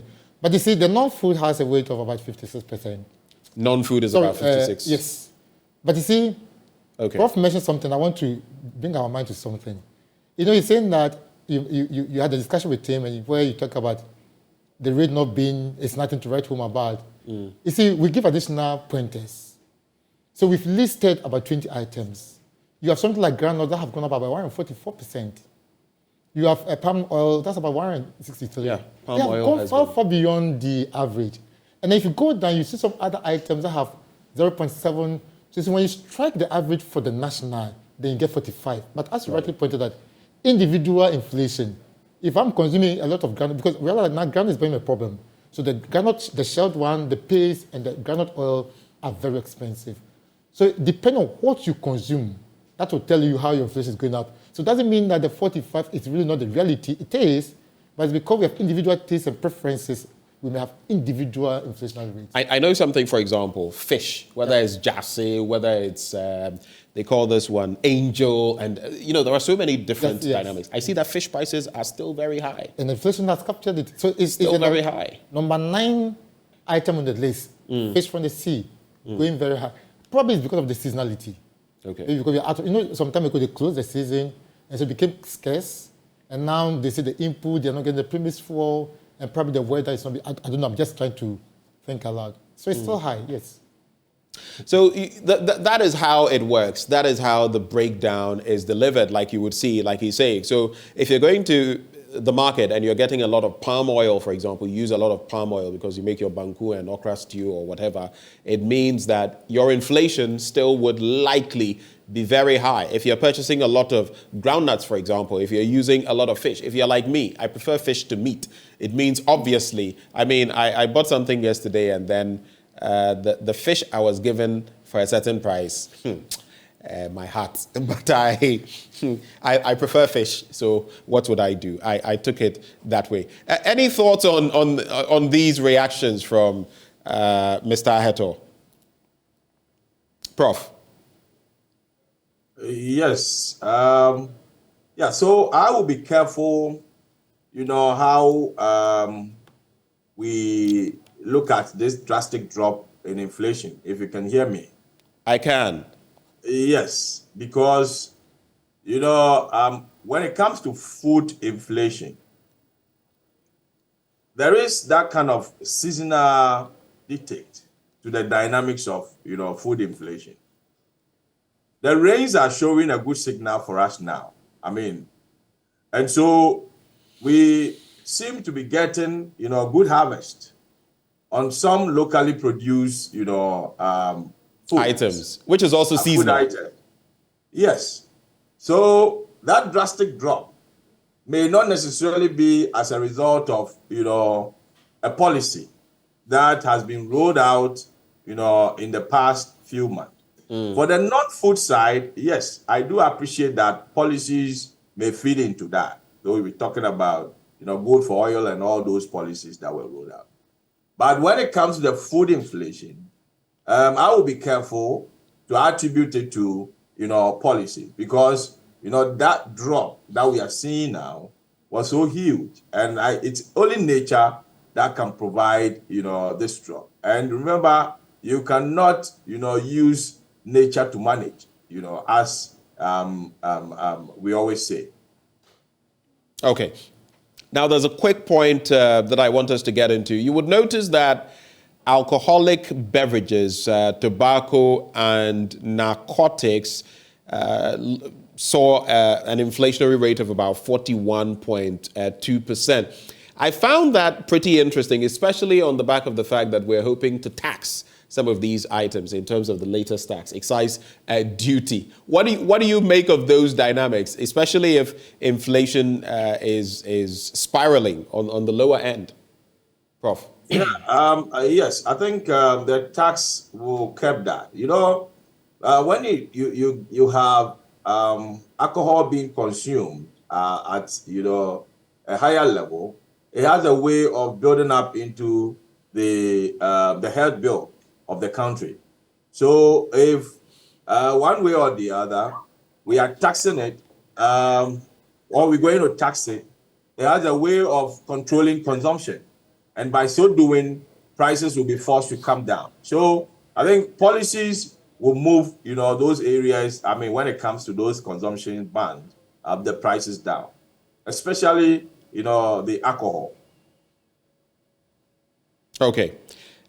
Before I get to the projections from the Economist Intelligence Unit, so Mr. Ajahu, and I'm sorry I've been calling you Mr. Heto for a while now, Mr. Ajahu. So you look at the food inflation, and just looking at what you projected, the contribution of food inflation, 43.6%. The general kitty, 43.6%. And you look at food inflation dropping from 59.1% to 50.8%. And that is the impact, not the entirety of it, but it shows quite an impact in the generality of the inflationary figure. But the Economist Intelligence Unit is predicting that inflation for 2023 would average about 20% in 2023.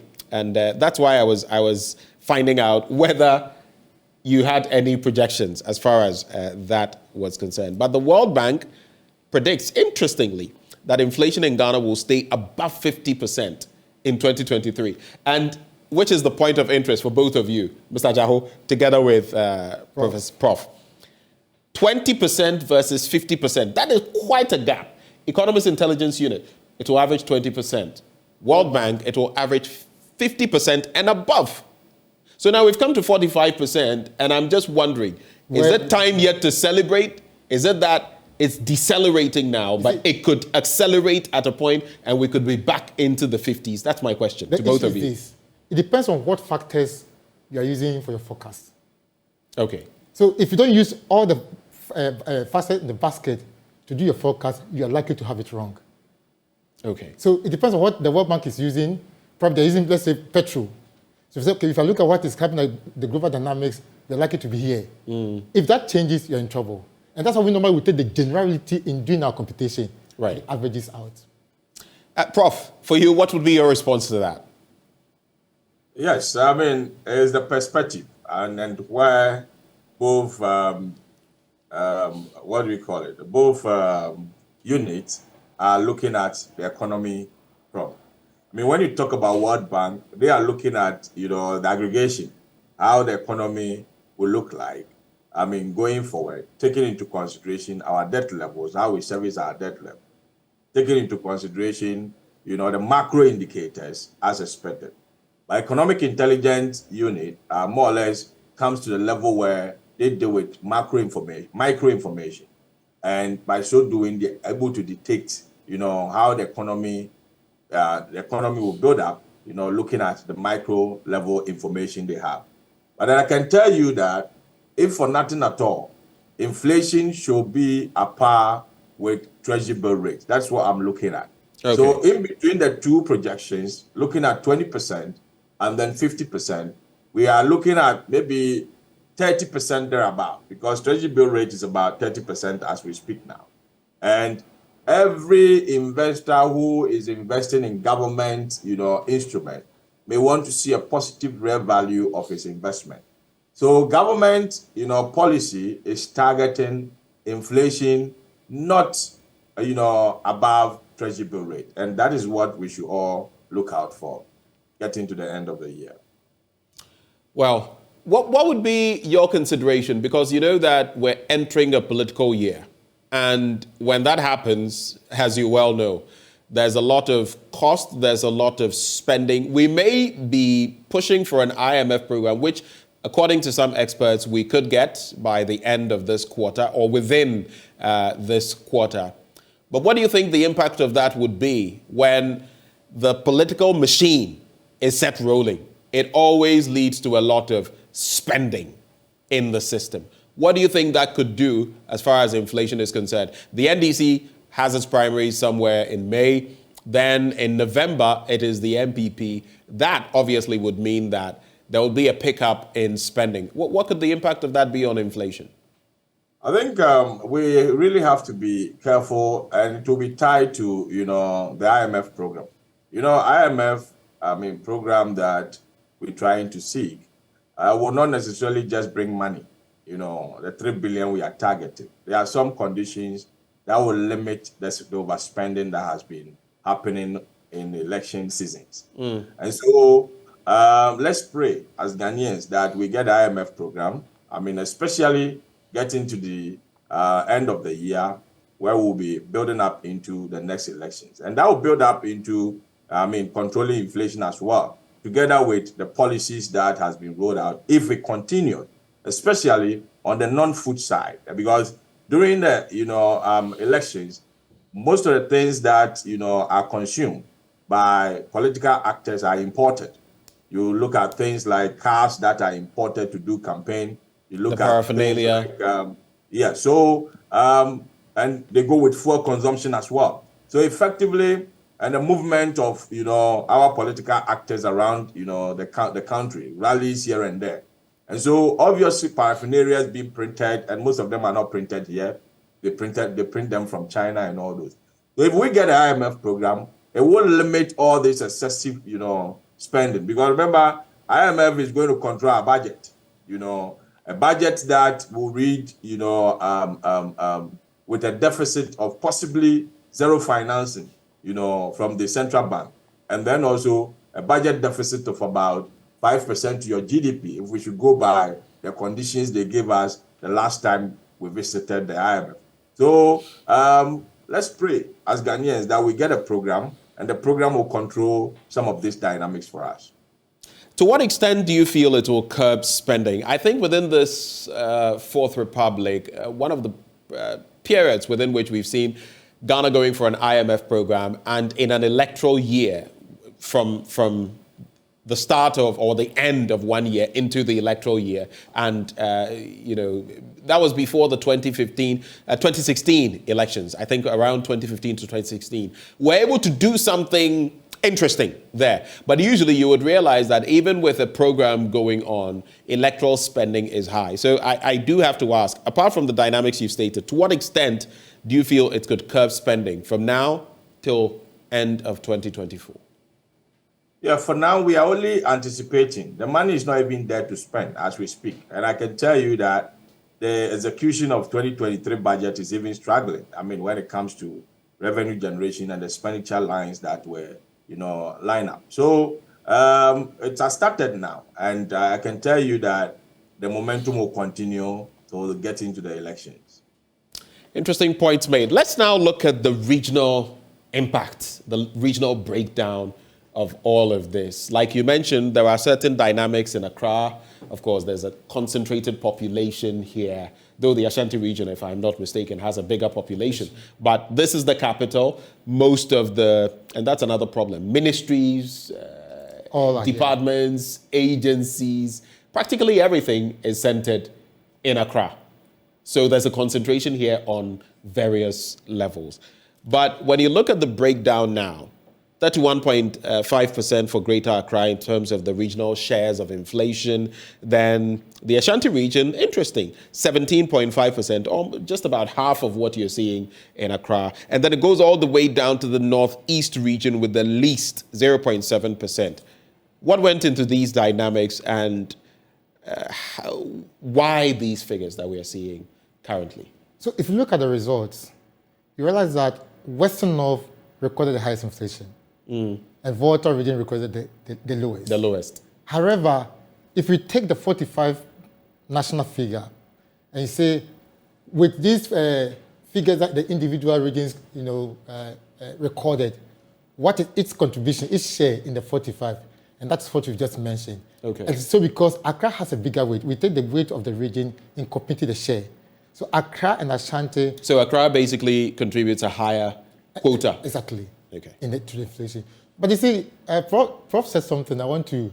when we were asking about the projection, looking at what the World Bank is saying, and then the Economics Intelligence Unit, and Prof was like, well, the food inflation has come down. It's more of nature, and so it's not about policy. He's correct. But the good news is that, this time of the year, we are off the major harvest season. So if at this time we are getting food prices to be that low, if we do well, by the time we hit the harvest season around June, July, August, then the forecast that some people are giving could be true. Okay, so it means that if now, when there's some scarcity in there, it is still getting a bit low, then it means that by the time you hit the bumper harvest, then it should be better.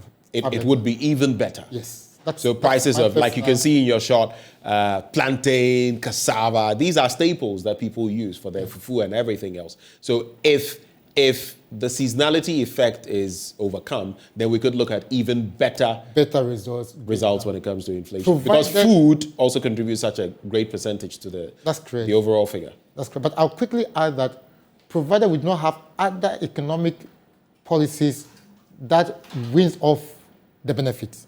So provided, for example, fuel prices don't bounce back. Excellent. The city doesn't lose again. We don't have more taxes.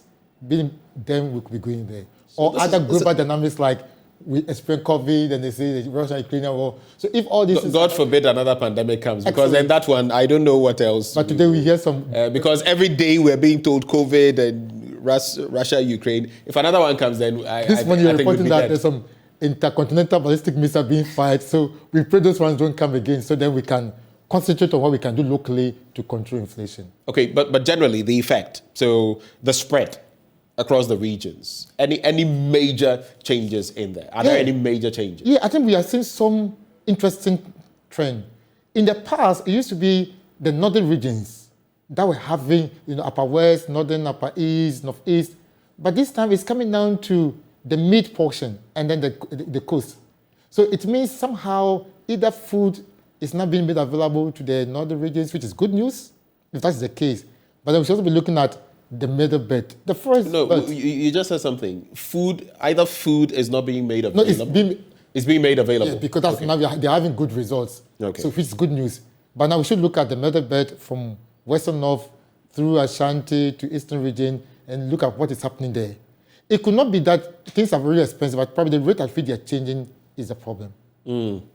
Interesting dynamics. For you, Prof, so when you look at the regional breakdown as it stands now, what stands out for you? Clearly, you could see that Accra is mainly driven by the non-food, inflation.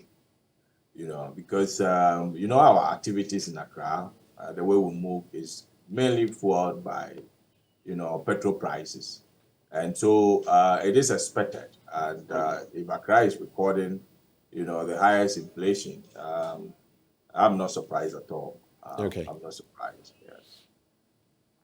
So we are looking at the Western North region, like you mentioned, with a rate of 67.3%, emerging as the region with the highest inflation. Then it is followed by the Bono region, 51.3%, Eastern region, 51.2%, Greater Accra, 49.3%, Central region with 47.2%, and Savannah region with 44.8%. So like you rightly mentioned, if you look at the breakdown, the Greater Accra region is actually not the highest in there. But when you look at the share of inflation, then that pushes it up. OT and Upper East regions both recorded 44.7%.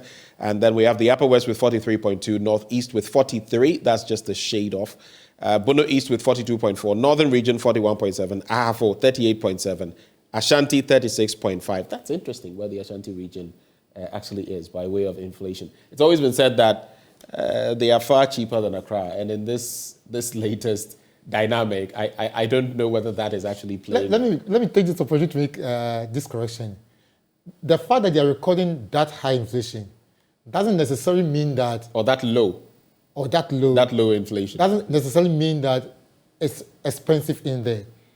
It could still be cheap compared to Accra and other regions, but we're just raising the flag that the rate at which the prices are changing over time is this percent. And for the Volta region... I think, let me come in here. I think the Ashanti region recording the lowest inflation has to do with food inflation. Well, it's not the lowest technically. No, it's not the lowest. But it's the Volta region that is the lowest. But the Ashanti region is one of the lowest. 36.5%. Yeah. Yes, that's about almost I mean, from if you rank them from the bottom, just a step up. The bottom. Yeah. Yes, it has to do with food inflation because if you look at Ashanti region and how we move our food across the country, Ashanti region is at the center and receive from the west, the north, and sometimes even the east. There's a part of eastern region that send food to Kumasi to sell. And even when it comes to fish, you get a lot of fish moving from the coast to the to Ashanti region. And I can tell you that sometimes fish is cheaper in Ashanti region than when you come to the coast. So it's mainly the location and how food moves around the country. Thanks for that input as well. Anything else you would like to add before we take our summary comments on this discussion that we've been having? Mr. Jaho? I think I just would say that we should encourage and support our farmers more, because from where I sit that if we do much more on the food inflation, we could be getting better results. Even if there are other conditions from outside, this could dampen the imported inflation effect. So we should support our farmers so we can increase our production and we'll be fine. All right. On that very point that Mr. Jaho has made, support for farmers, you would realize that still they are complaining about the inputs. So diesel may have fallen, but it's still pretty high. Then they will tell you about other agricultural inputs, fertilizer prices, which are still pretty high. They will tell you about the cost of labor. They will tell you about the cost of running their equipment, most of which, if not all of which, operate on diesel, among others. And then there is also the trap, so to speak, financially. If these farmers want to contract loans, then they are met with the monetary policy rate, which impacts the interest rates of the banks. And we already know that the former Agric minister was even begging financial institutions to give loans to farmers, because I think if I recall, the quota they were getting less than even 3-4% in terms of loans given out. And now it's getting even worse. So what would you say about that point that Mr. Jaho makes about support for farmers in a bid to curb inflation? Right. If you look at the Bank of Ghana's report, on loan extensions to the various sectors of the economy and their risk that they pose to the banking sector, you will come to understand that, agriculture is one of the least ranked, sectors that the banks will lend to because of the risk that they pose. You mentioned the agriculture minister begging the financial institutions to lend to the agriculture sector. I can tell you that the banks are not ready to lend to the agriculture sector because of the risk they pose, and as a result of that, will dampen that kind of benefit that we're supposed to get from agriculture policies. But government, I know these are private institutions, the banks, but government has to find a way of of course, intervening, right? That is the essence of rolling out policies to stabilize, the agriculture sector, to ensure that agric production are not seasonal. Agric production are not dictated by, the so-called nature dynamics. By the end of the day, when you roll out policy, you have to ensure that the policy comes to stabilize the system so that the sector will be attractive to the private sector. The sector will be attractive to private sector financing. But then if you roll out policy and your production or harvest is still linked to nature, then it becomes a problem because you can't control, and especially with the climate, change issues that are happening now, clearly you come to understand that you cannot even predict the weather for you to determine when harvest can go up for you, so that the banks can extend loans to these, farmers. So it's one of the riskiest areas. And what is expected is that government can roll out policies to stabilize the system, provide some agriculture support. Once the system is stabilized and they can easily predict, their, future harvest, I think the private sector will come in. So it's not surprising that we're not getting that kind of support from the private sector. All right, so to cap off the conversation, 2 questions I have for both of you, gentlemen. IMF deal or no IMF deal? Because we don't know for certain when we're going to get that. How do we sustain the gains that we have made by way of inflation? It is now deflation, if you like. How do we sustain the gains? I will start with Mr. Jaho right here in the studio. Moving forward, what can we do to ensure that what we have got will not be clawed back by inflation? So I would say 2 things. And maybe what would be your advice to Ghanaians as well in terms of dealing with these dynamics we are faced with? Great. 2 things. One is for the policymakers to now keep doing what they've done in the past 3 months, for which we have arrived where we are, and even do it better. So if you're able to do that, you don't even need IMF. I'm just being, you have done something and now you're getting the result. So keep doing that and even perfect it and you get the result that you want. You're saying that if we keep doing this and do it well, we may not even need the IMF. You want even them to support you to stabilize your macroeconomic indicators and you're already on that path. And that's okay, you want the money to do other things. But if you're able to do it, then we are good to go. Are you saying that it could even be practical at a point to say, you know what, IMF, yeah, nearby, I say we want a deal, but at this point, maybe we can do it on our own, so we don't want to burden ourselves with further debt? That's what I believe. Because if you want the IMF to come and support you, manage your macroeconomics indicators, let the GDP go up, let inflation come down, reduce interest rate, and you've been able to do it, why don't you go to them again? Unless you want the money to do other things, which I wouldn't even subscribe to. But if you're able to achieve the objective, and that's why we are bringing them, and like Prof said, they will help us limit our excessive spending. If you control it yourself, if interest rate come down, inflation come down, people are happy, life is better, why go control another 3 billion loan and tomorrow we are in trouble again? Finally, so what would be your advice to ordinary folk in terms of dealing with our own personal inflation in these times? What would be your pearls of wisdom to share? For me, I think we should open our eyes and listen to the data and be able to choose when we want to choose and choose what we want. What we do is if we are doing 2 things, you are keeping money in your pocket, that's the effect that people have been talking about, and again, you're also contributing to the drive of bringing inflation down. Because if you don't go to those that are skyrocketing, when they are there, glut, excess supply, the price will come automatically. So we should also be kind of being careful in our choices and we will contribute to the success that we want. So malleability, basically. If we all ought to watch it, and in dealing with the situation, we can also help curb inflation. It also depends on our tastes. So the more we bring certain things into the market, the more the impact. You know, Biso? Yeah, you're right. The taste is the problem. For me, as you said, I eat fish. I hardly eat the junk food. I love kunkunti and banku and fufu. Yeah. So when we do the taste and the choice carefully, the preferences carefully, we are not the policymakers though, but we will indirectly end up contributing to what we want the policymakers to do.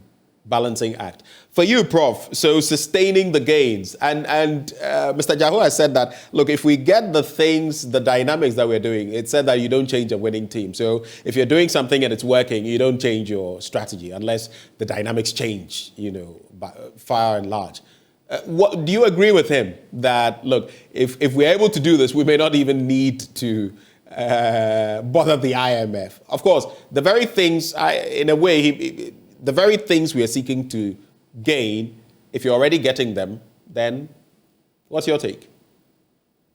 Yeah, what we are doing now as a country is we are trying to position ourselves as a debt vulnerable country. A country where we've come to a realization that we are carrying a burden. And by so doing, if we don't, hold ourselves very well, the economy might slip over. That is what we are doing now. That's a good signal. We are doing the right thing to position ourselves. But the question is, how sustainable would that be, without the IMF? And history has never supported this, Ghanaians are quick to revert back to, the kind of economy where we always want to enjoy. We always want to spend our way through. And so, for me, we still need the IMF. And in fact, we need the IMF for more than 3 years to bring this economy back on track. All right. Just because we have you now, there's that conversation going on, the spring meetings of the IMF, the Bretton Woods institutions, basically, and everything they've been saying in one of the papers today. And we've seen it, we've heard it over time. The IMF, among others, even a U.S. secretary, talking about the fact that, look, these creditors should give us some room within which to operate and cut some deals with us. What are your expectations in terms of China and the 1.9 billion we owe them? I'm just, taking a brief detour as we end the conversation. And what are your projections about when likely we could secure that IMF deal? Are you one of those who feel within this quarter we should get it done? Yeah, getting to the end of this, not this first quarter, but looking at... No, so we're already in the second quarter. Sorry, getting to the end of the second quarter, we should be able to, get it done. We are having problems because of the diverse sources of, our creditors.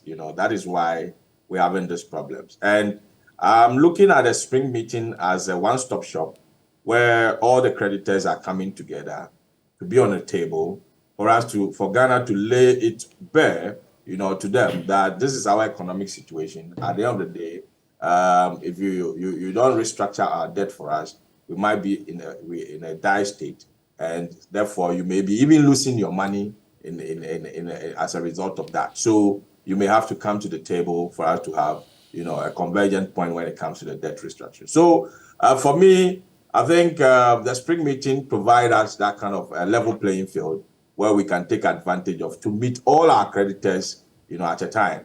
Other than that, the finance minister may have to be traveling to China, may have to be traveling to, Europe, which they've been doing that already. But then as to whether the kind of information, because if you look at the creditor, understanding of various economies, you may have to appreciate that no creditor may want to give you that kind of free space to go and satisfy, another creditor somewhere. So if they should all come to the same levels of information, we should be able to get a good deal with them. And the spring meeting is a good grounds for such, exercise. Sustaining the gains made against inflation. Any final words, Prof? Yeah, I think we are doing well. My hope is that the non-food aspect of our inflation will also be controlled, and at the end of the day, the drastic drop that we've realized as a result of the reduction in food on the market will get the same with the non-food aspect, and we may have our way going. But inflation will continue to drop till it gets to the level where treasury bills will be at par with inflation. Prof, thank you so much for making the time to be with us this morning, and we wish you the very best of the day, sir. Let me wrap in the studio with Mr. Jaho. Any final words? No, I think I'll appeal to Ghanaians, especially those who sell. In the past, we had this challenge because some of them also contributed to it. We were taking advantage of the situation and we're just increasing prices arbitrarily. So now we are all together in the same boat. We should also make sure we don't necessarily profit unduly from the situation that we find ourselves in. And soon we'll be there. Soon we will be there, Mr. Ajaho. Foster Ajaho is head of the Price Statistics Unit at the Ghana Statistical Service. He joined us for a conversation. Before that, you heard delivering his wrap-up comments, Professor Lord Mensah, a lecturer at the University of Ghana Business School. Right before we take a breather, We do know water is life, and thankfully, at least, the price of water didn't increase much within this period, according to the latest inflationary statistic. But I'll proffer for you Awake.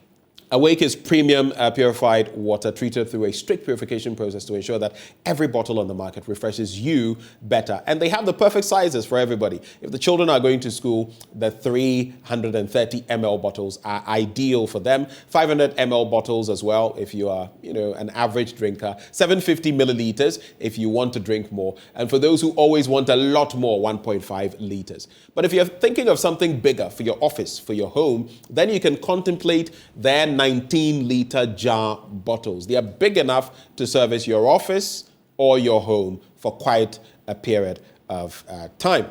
All you must do now is drink Awake Purified Drinking Water. And remember, each time you do, you choose one for life. And here is why. With each purchase you make, an amount is donated to the National Cardiothoracic Center. There are a lot of people nowadays coming up with heart conditions and all of that. And you know how expensive that is. So when you purchase a bottle of Awake water, a little contribution is made to the National Cardiothoracic Center to aid our brothers and our sisters. You never know. It could be you tomorrow. But just remember, it's another quality product from Casapreco Company Limited. And if you want to make bulk purchases, this is the number to call. 0262 351 251. 0262 351 251. This advert is FDA approved. We take a breather. When we return, we're going to be contemplating fuel prices and more importantly, a perceived shortage. Because yesterday, whatever the price may have been, there were some concerns about shortages of some fuel products.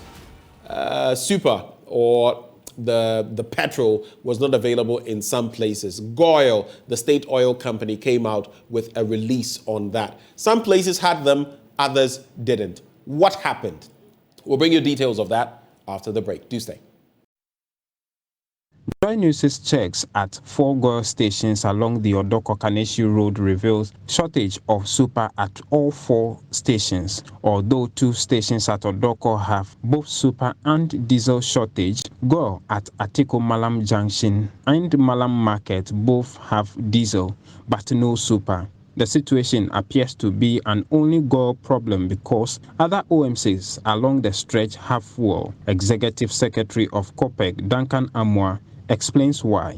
I can confirm that there's been some light supply disruptions with Goil. Personally, I did a few of their outlets just yesterday, and it was difficult to get fuel.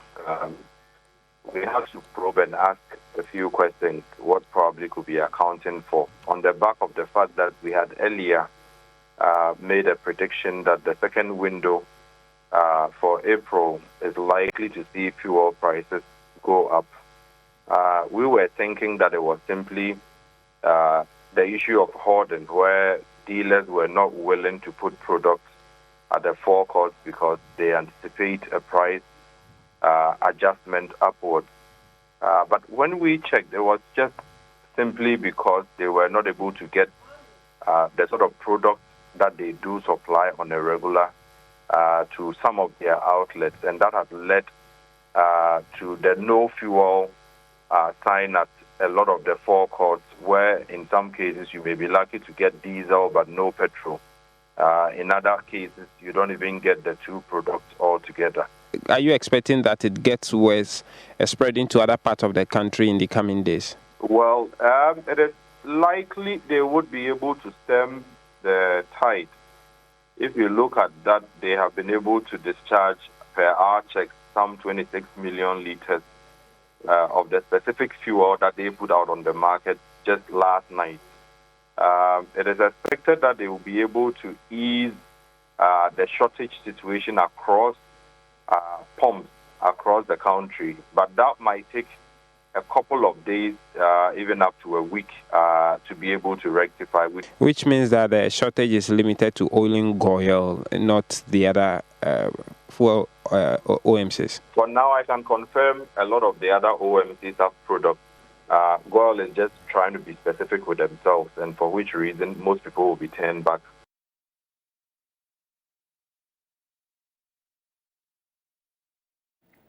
Well, thank you so much for staying here on the AM show. A quick update on that is that we've been told by the company that distribution of petrol will begin, and that will correct the problem. We've been joined by energy expert Kojo Poku for his thoughts on this. Good morning to you, and thank you for joining the program.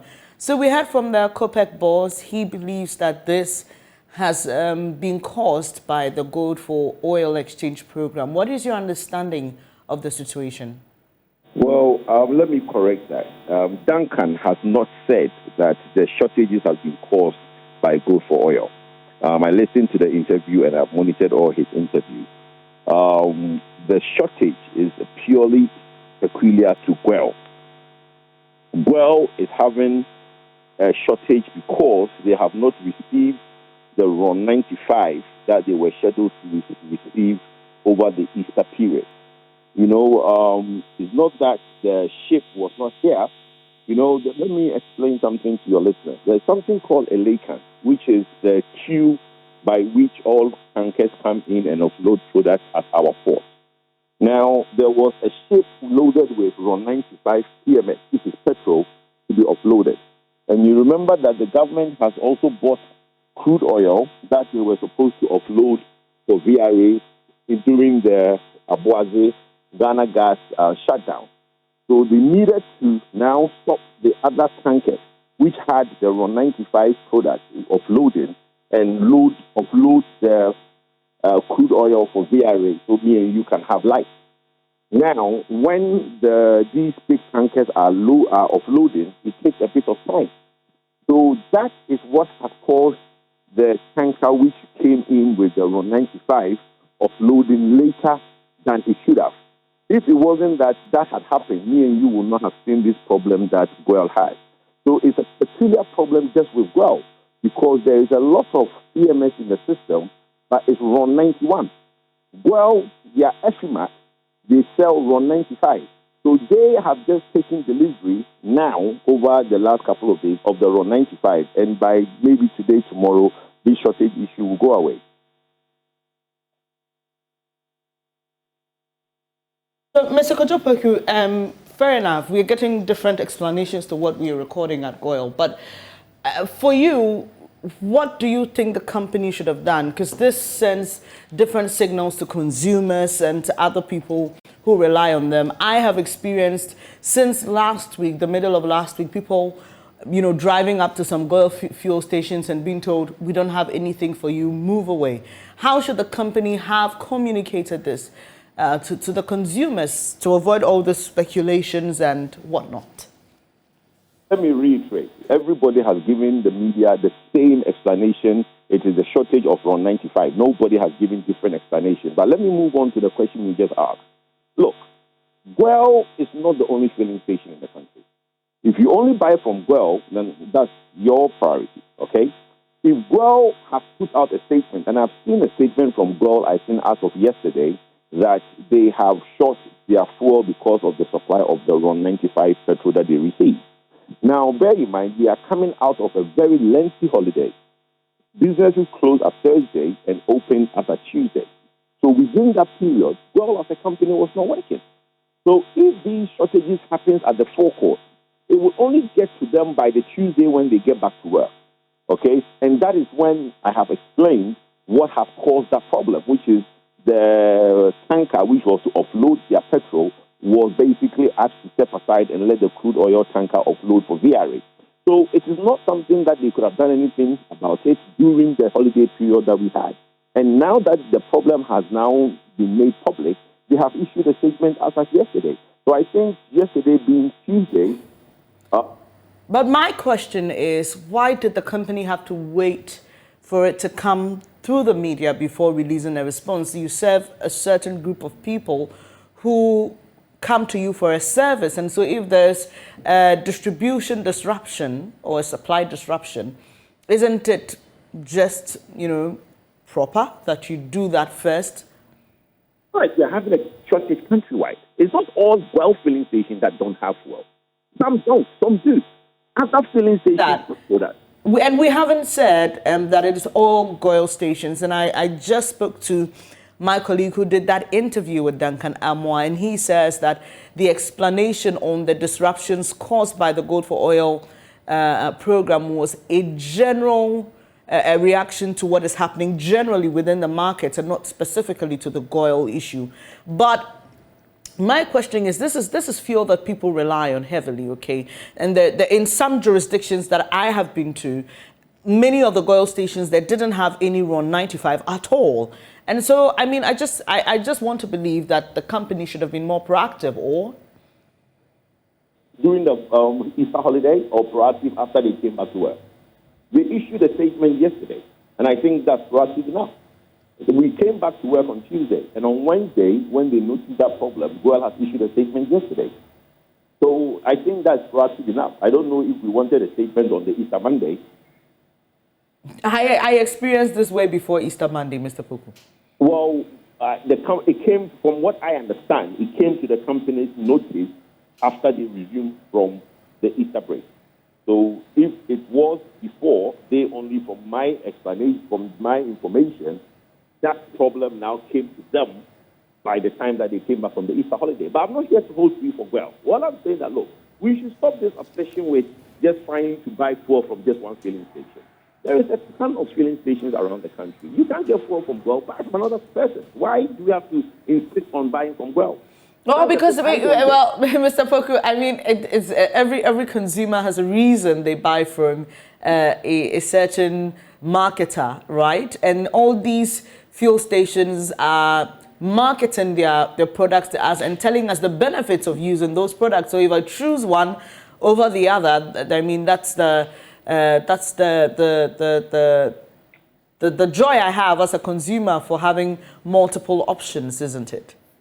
Well, that's fine. In your choice of having multiple options, one of the options you've chosen is not available. So what do? You move on to another option. That's what I think. I honestly don't see how we want to beat that situation. Initially, people were trying to make it look like it's a nationwide problem. When we came out to say that it's not a nationwide problem, now people are trying to say that, oh, Duncan said it's gold for oil. Duncan has never said it's gold for oil. Nobody has said it's gold for oil. In fact, I have not cited any interview or any great writer from OPEC to say that it goes for oil. And I have not said that. So who is saying that the shortage is as a result of oil? Well, like I mentioned, I have just spoken to my colleague who did that interview with him, and he gave us explanations or gave us more details on Mr. Duncan Amoah's submission. We've been trying to reach Duncan Amoah himself for him to clarify this and so that he can set the record straight himself. Yeah, we are able to reach him this morning. Record straight on behalf of Duncan. I am very capable in speaking on behalf of OPEC and Duncan, and I'm setting the record straight. He has not done that. He has not said anything to that effect. His interview he granted to City yesterday, he did not say that. And he has not said that. So I, Kojo Poku, would say that on behalf of my brother Duncan Amoah, that he has not said that. So that is a rebuttal enough for you. Right, Mr. Poku, so I, again, this morning, passed by some filling stations that didn't have the RON 95 earlier this week, and they've begun selling that. And so, that's just to understand that we're not saying this is a nationwide shortage. We're just telling the story as it is from the point of customers who were frustrated and hadn't heard anything from the company.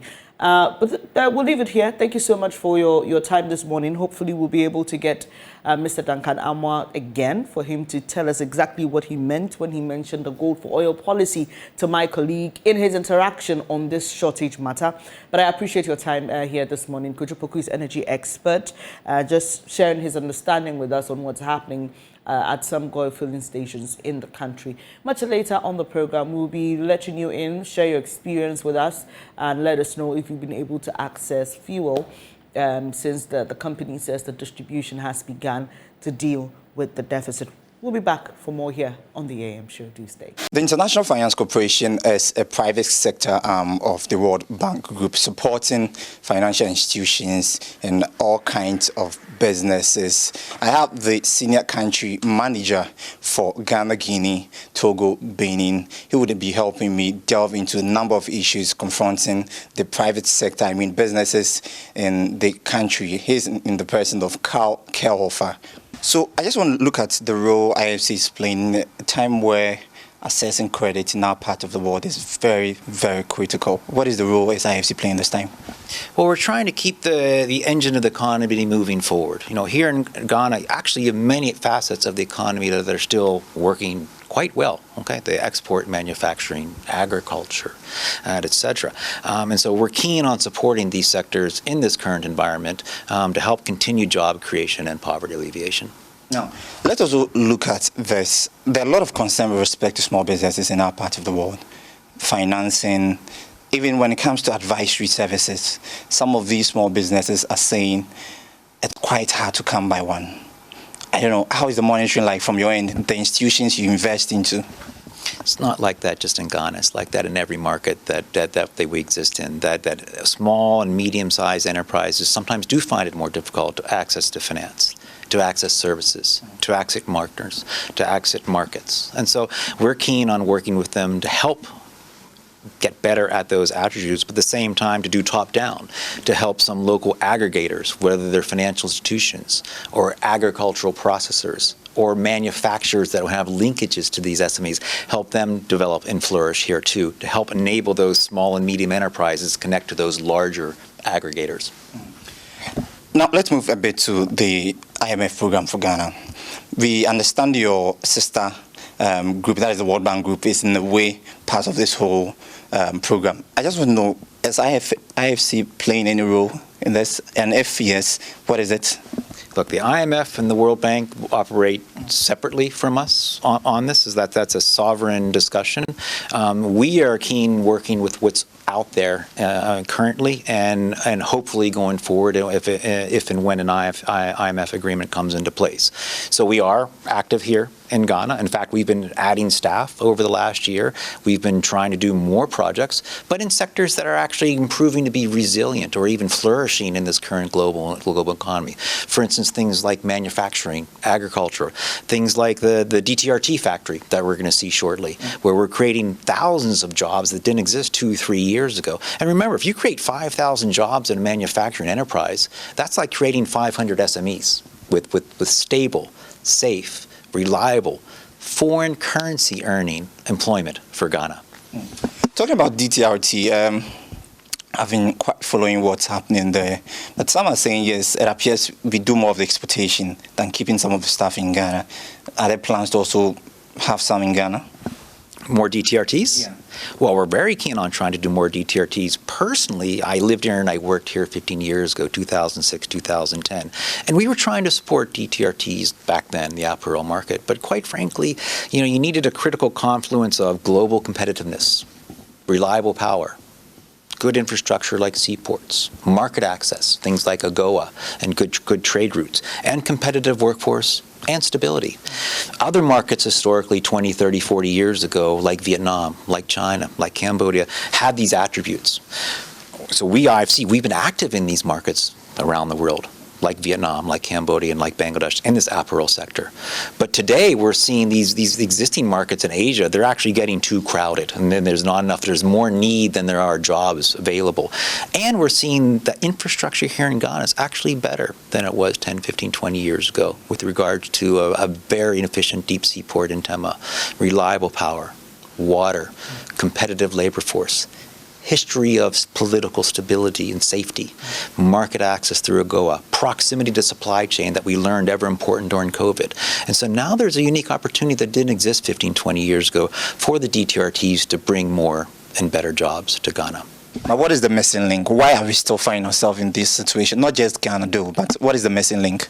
Well, I think the missing link is just the more effort, the more the result. The reality is many of these SMEs actually have grown from SMEs to medium and large scale entities and local corporates here in Ghana that didn't exist 10, 15 years ago. But there will always be a growing need for SME finance, and it will never end. Let's talk about the African Continental Free Trade Area. There are a lot of small businesses also going into that space. They're trying to create that avenue for a lot of businesses. But yet, these businesses are saying there are a lot of issues that may hinder their, they're partaking in the African Continental Free Trade Area. Is there a role IFC is playing in this particular one? Specifically with the Africa free trade, continental free trade, not specifically, okay? That said, it's creating market opportunities. And I'll give you a classic example. You take something like cotton that's coming up from Burkina Faso or up in the Sahel. If it can come down to Ghana easier and to be processed into textiles easier and to make the textile and the apparel factory that much more competitive, that's a win-win for both Burkina Faso and Ghana and the entire continent. So this is where facilitating ease of cross-border goods and services and values is going to be win-win for the export for the entire continent. But how do we sustain this? Let's get the free trade agreement in place and let's get these businesses developed. And that alone would make the African continental free trade area work? It'll make it work better, yes. Fine, we have that, but it appears still there are a lot of challenges. You happen to find yourself in Europe. I know one way or the other you guys are engaged in intertrade activities and all that. Africa is still a problem here. What should be done to help such a situation in our parts of the world? Personally, I think these things usually get momentum when they're champions. And so when there's a champion sector, such as the apparel sector, or maybe it's a fruit sector or a fruit processing sector that's showing to both governments and both sides of the border that this is a success, then these things tend to work more efficiently. But I think that the market itself will see these opportunities and take advantage of them to the benefit of people in both countries. What is the monitoring like after investing in some of the businesses? What is the monitoring like? Because we know in Ghana, when it comes to monitoring, it becomes a problem for some companies. And not just in Ghana, in other parts of the world as well. How do you go about your monitoring? I invest into this particular company with $2 billion. I have certain procedures I follow to ensure that this money is being used judiciously. What is the monitoring like? That's one of our biggest value adds, I think, is where once you receive an IFC financing, then you're a partner. Okay, and so it's not just monitoring, but it's actually relationship building, trying to add value, trying to expand market access, trying to improve your comparative advantage, whether it's gender, ENS practices, greening, blue, but just trying to improve the whole safeguards to make these enterprises not only more bankable and more creditworthy, but more partnerable for other companies to work with them. Also, usually once we invest, once it's successful, they're usually follow-on investments of larger or bigger or referrals to other DFIs. And so I think the actual first investment is just start of a journey together. You've had experience in Vietnam, Bangladesh, and all that with respect to various manufacturing. I just want to know, how can we learn something from it as a country, I mean Ghana? Absolutely, absolutely. I spent the last 11 years managing IFC's operations, first in Bangladesh for 4 years, and then Vietnam, Cambodia, Laos for 7 years. And so it's delighted to come back. But the experience in those countries was profound. To see how manufacturing and manufacturing-led exports has provided stability to the economy, growth to the economy, more and better jobs, particularly better jobs for women. Okay, and large scale of exports. So, for instance, like in Bangladesh, 95% of the exports are apparel. Okay, and yet you've seen the GDP per capita grown to where it's now higher than India. Okay, and same thing in Vietnam, where they've grown up the value chain of export-led manufacturing growth. And just created more and better jobs. In Bangladesh, they started out, some Koreans came and established a few companies, and for the first 10, 15 years, it was primarily Korean companies. But then the Bangladesh companies learned how to do this. They were supplying, and then they eventually started their own manufacturing companies. Currently in Vietnam, I would say 95% of the companies are still foreign-owned, for instance. But the jobs, and the better jobs, are for the Vietnamese. What can we do as a country, basically? Because it's a conversation that we keep having every day, but yet it appears we're still where we are. What can we learn from this as a country? I actually think, and I compare to when I lived here 10 and 15 years ago, Ghana actually is in a position now to replicate some of these successes in East Asia, because you do have a track record of stability, that it is a safe and stable environment, that there is reliable power supply, there is reliable water, there are efficient, world-class ports here. There is proximity to markets, to Europe, the US. There are things like AGOA. There's a very well-trained workforce, but also now is very competitively priced compared to wage differentials in Asia. So there's a business case that maybe didn't exist 10, 15 years ago that does exist. And sadly, there is unfortunately some devaluations taking place, but every time there's devaluation, these industries are that much more competitive. So we can say we are now on track? I think we're on track, and we're seeing more start up. We have GTRTs coming, we have tile manufacturers, we have some furniture manufacturers. So we're seeing these starting to take place. And let's see how it transpires over the coming years. They're starting off well. They're meeting efficiency measures on that can be compared to Asia. They're having brand access to these markets. They're training up these workforce, primarily women, providing a safe, stable working environment. So let's see. But I think we're on track. How is the manufacturing investment in this part of our world like? Historically, it hasn't been as big, as compared to Asia, okay? That it's been much more primary commodity, services, and agriculture. But I do think there is this opportunity, and we're seeing more interest from international players, whether it's from South Asia, whether it's from East Asia, whether it's from Latin America, to think about building facilities here.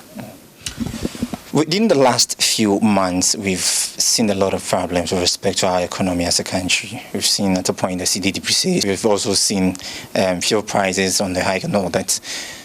When it comes to investors, we know offshore investors at a point were trying to assess the trends in Ghana. You're more or less one of these investors trying to support businesses. From your point of view, what are some of the things still pushing some of these investors to still want to invest in Ghana? Look, if you're a manufacturer and you're servicing external markets, you're more concerned about the economic climate in the U.S. and Europe and China. That's where historically, when there has been a financial crisis in the world, that the Bangladeshis and the Vietnams tend to do fairly fine because they're all export-driven, export market. And so there might be some turbulence in the domestic market, but people can still come to work. The power is still working. It's still a safe environment. And so they can build, they can work, and they can export products overseas. And so we're actually seeing investors in these export sectors perfectly fine coming to Ghana today and building more factories and investing more in Ghana and creating more and better jobs. We've just experienced so far. What sector would you want to say, okay, let's start from this particular sector? It's going to work for us as a country. Are we looking at commerce? Are we looking at agriculture? What sector would it be okay for us as a country? That's a good question. And from that aspect, we think more in terms of we're just willing to listen to who wants to build a business that competes internationally, whether it's tiles for kitchen, whether it's steelware, whether it's laundry detergent, whether it's clothes, okay? I don't know, but we've been supporting across a whole range of these. And I think it's better just to make sure you have a reliable port, reliable power supply, special economic zones so people can find a place to build a factory and not be worried about land rights and land access, and build that enabling environment so we're not picking winning industries, but we're letting winning industries want to come here. Grateful to have you, Carl Kelfer. So this is the senior country manager for the International Finance Corporation. That is, he's in charge of Ghana, Togo, Benin, as well as Guinea. We've been deliberating on issues with respect to the business sector, manufacturing sector as well. How, as a country, we can leverage on various opportunities being presented to us to, sort of expand our market and economy. My name is James Ishen. Welcome back, and I have Benjamin Akakpo here with me. Hello. Good to be back. Good to have you. How are you? It's been quite a day. Already, it's not even midday, right? Yeah, it has. It's one of those things that really ruffle you, but we'll make it through. Yeah. All right. So today we've been talking about the drop in inflation and what it means entirely for you as an individual. We've also been talking about that issue with RON 95 at some oil filling stations, and we've been getting some more clarity on that. We'd like you to share your thoughts with us. There are quite a number of other interesting things in the papers, Benjamin. One of them is staring at us. Nyaho Tamaklo asking Brian Champong to withdraw reckless comments. You know, this morning I had, because of the primaries coming up for the NDC, which is I plan to do same for other parties as they gear up for their primaries, we had Kwame Olympio. He wants to represent the NDC in the Trubu constituency. It's quite a populous constituency. And I asked him about some of these comments. He felt they were in very bad taste and they were a threat to our democracy. But as has been pointed, what is good for the goose is good for the gander. So in other instances where others have also made utterances that have not been in the best of taste, what do we do in that respect? So you can share your thoughts with us. We can talk about the inflation. Are you seeing the deflation, so to speak? Then if you went anywhere yesterday and couldn't get fuel to purchase, what is your story? You can also share with us what you think about Brian Achampo. But we have a caller. Yes, we do. John from Tetegu, good morning to you. Please share your thoughts with us. Yeah, good morning, madam. Good morning. Let me say good morning to the fellow listeners and those watching us. The name is KJG. It's spelled K-A-J-A-J-I. KJG. Now, it's about the inflation. Let me touch on that one so that other people too can have a chance to talk about it. Inflation is just a figure. They've said it has reduced from 50-something to 40-something. But it is not reflected at the market when you go to market. The prices are the same. There's not a single item which has been reduced. You and I bear witness that when you go to market, things are being increased day in and day out. So when we are talking about inflation, it should reflect on the market or at the market. It is not reflecting. So when you say it has been reduced, from where? And another one too, we should look at it. Now, it's food inflation. Because of food inflation has reduced, we should also know that it has started raining. So once the rain has started, some of the tomatoes, maize, and this thing will start coming. So that will help the inflation to reduce small. But again, let's say that we shouldn't cut for them yet. They should hold on. They should hold on, making sure that this thing should be realistic, not mafia, not easy. It should be realistic because it is not reflecting at the market. Thank you, my brother. Thank you so much, John, for sharing your thoughts with us. Benjamin. John with his thoughts on inflation. And of course, we are just praying that in the coming months, in the coming weeks, we'll see more of deflation happening. Anyway, so that is the latest. You can still share your thoughts with us, 0302-211-691, 0302-211-691. You know, I'm always tempted, Bernice, when I get there to say extension 2, because we used to have that extension. But, you know, on the issue of the comments by Brian Achampo, and I get it, people saying what's good for the goose is good for the gander, and people bringing it.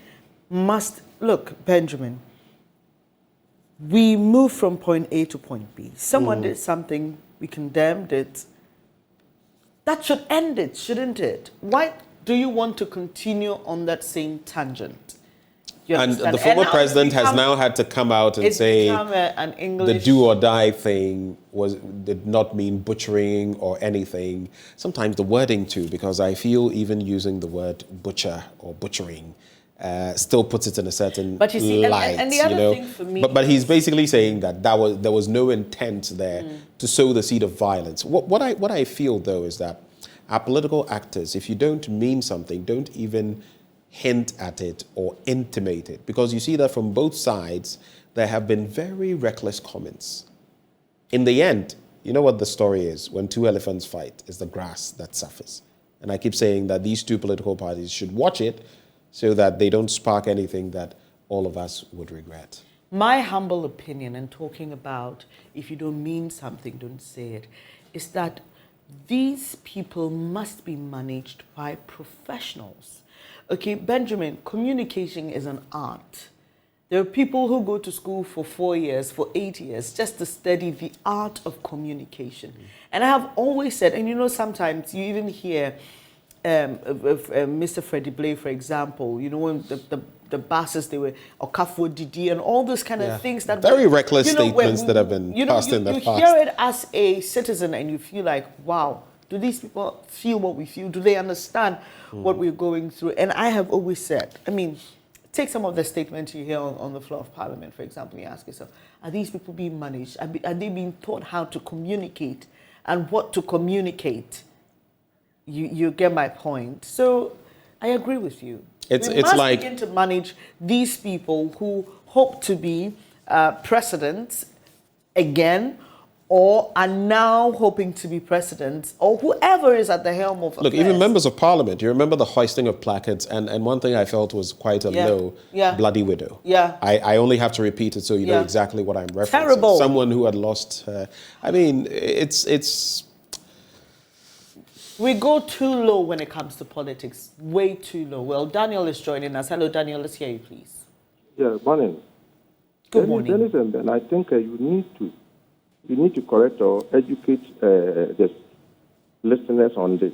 You are using the word deflation, and that's why people are calling in. Hello, please, can you hear me? Yes, we can hear you, please. Yes, people are calling in and they are saying that you say prices are reducing. What is happening now, there is still inflation. Inflation was 52%. Now it is 45%. Inflation, by definition, is the rise in prices. So still there are rise in prices.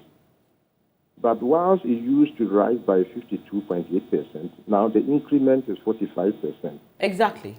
Yes, so I think the public need to get this. It is the rate that has reduced from 52 to 42. It doesn't mean that prices are reducing. You're Now, absolutely right, prices are sir. still increasing, but increasing at a reducing rate as compared to former. So what should take place at the market is still prices should be going up. It is when we So are to deflating. simplify what you're saying, if, for example, every 2 weeks a commodity was increasing by 1 cedi, it has slowed down now and it's increasing, let's say, at about 70 pesos, right? Yes, That's it what has you slowed mean, down, but yet So prices the are increasing. inflation We still have inflation. rate has come down, So, until inflation gets to zero and maybe negative, we don't have to expect that prices will be reducing. Right. We But appreciate even your if comments. sir. inflation is 1%, it means prices are increasing by 1%. Right. Absolutely Yes, right. So Benjamin should be careful with his use of the word deflation. We are not there yet. We still have inflation. Okay, so I used it in a specific context, just as I did earlier with Mr. Ajaho. If you look at the definition of deflation, it simply says, I get what you're saying, but I used it in a context. A decrease in the general price level, that is in the nominal cost of goods and services, as well as wages. We have inflation, yes, but even while having inflation, at this point, inflation is decreasing. That was the context. Yes, I'm very sure, because that is why when people call, they are saying that we are not seeing it in our pocket. Because they expect that we are saying that prices are going down, but they are not. We still have inflation. But thank you so much for that. Because you're right, some people may think that, oh, now we're in a certain territory. We're still in inflation, yes. It's just that the figures are falling. So month on month, Bernice, we've moved from 52.8% to 45%. That's a reduction of about 7.8 percentage points. And that is good. If we're able to sustain it this way, I mean, who knows where we could end up. The interesting bit in there, the EIU, Economist Intelligence Unit, is projecting that inflation by close of 2023 would be around 20%, while the World Bank pegs it at 50%. So you see the difference in there. When I spoke to Mr. Ajaho, he made mention of the fact that, of course, it depends on what goes into the basket, they are considering. Yes. But, I mean, all of us would wish that it would be able to go as far as, single digit, if possible, or something around 10 to 15%. That would really make some sort of impact. We've got our fingers crossed at this point for many of us and for many people who watch the economy closely. There's IMF pending. The IMF boss is really keen on getting that support. We've heard from the the treasurer, is she, of the US? Yeah, I think Madam Yellen. Yes, who's also really keen on. So yesterday, speaking to George Riafi, who is in Washington for the IMF World Bank Springs meeting, he mentioned that it appears Ghana is at the heart of many of the leaders there. For what reason, I don't know, but it looks like I'll give you one of the reasons. The push is that Ghana must be helped, and Ghana should not be allowed to go down. I'll give you the reason after we take the caller from Adenta. Hello. Hello. Hello, good morning. Morning. Your name, please. Please, I'm Akakpo. Okay. You're calling from Adenta, right? Yes, please. What is your take? What are your thoughts for us this morning? I'm a science student, but back in school, we learned that inflation is more money chasing fewer goods or so. So I just want to know, in this case of deflation, what is it, please? So we discussed this with the last caller. I do not know whether you got what we said there. But yes, we're still, I think simply put, we're still in the doldrums. We're still in the realm of inflation. So I think that's a simple answer. Yeah, so what is this more money chasing fewer goods or so? What has it gotten to do with the price increases? Do we have more money in the system now chasing fewer goods? That is what I just want to know. Hello, Akafia. Hello. We're listening to you all. Yeah, I'm saying that what I learned, that inflation is more money chasing fewer goods. Is that correct? Well, there are many sources of inflation, we are told, that it could also be import-driven, right? So, sure. Yeah. So you're looking at the causes of inflation, not the definition of inflation, so to speak. Oh, okay. So in this case, our inflation is not about more money in the system chasing fewer goods. I'm saying that you are contemplating the causes as well of inflation. Is that not what you're saying, sir? Sure. So I'm not getting the thrust of what you're saying. Is it the definition of inflation that you want? Because what I want to know is that currently, do we have more money in the system chasing fewer goods? No, I don't think anyone has suggested that. And that's why I've explained that we are told that there are other causes of inflation. And so, Ghana is very our economy is import dependent largely. So there are a lot of goods that come into the country. So you go, they tell you the dollar rate. And so we imported this, and so it's gone high. And so it has to be expensive, not necessarily caused by more money chasing fewer goods. Okay, so Mr. Akafia, just to add from the conversation earlier with Mr. Ajaho of the Ghana Statistical Service, he makes the point that part of why we are seeing some lowering in the inflation is that you would notice while some food products are out of season, their prices somehow are still falling because fuel prices have fallen. You know that a lot of these cars that go for the products from the hinterlands operate on diesel. Diesel prices have fallen. There appears to be some stability, some semblance of stability when it comes to the currency exchange. And that could be what is impacting food inflation.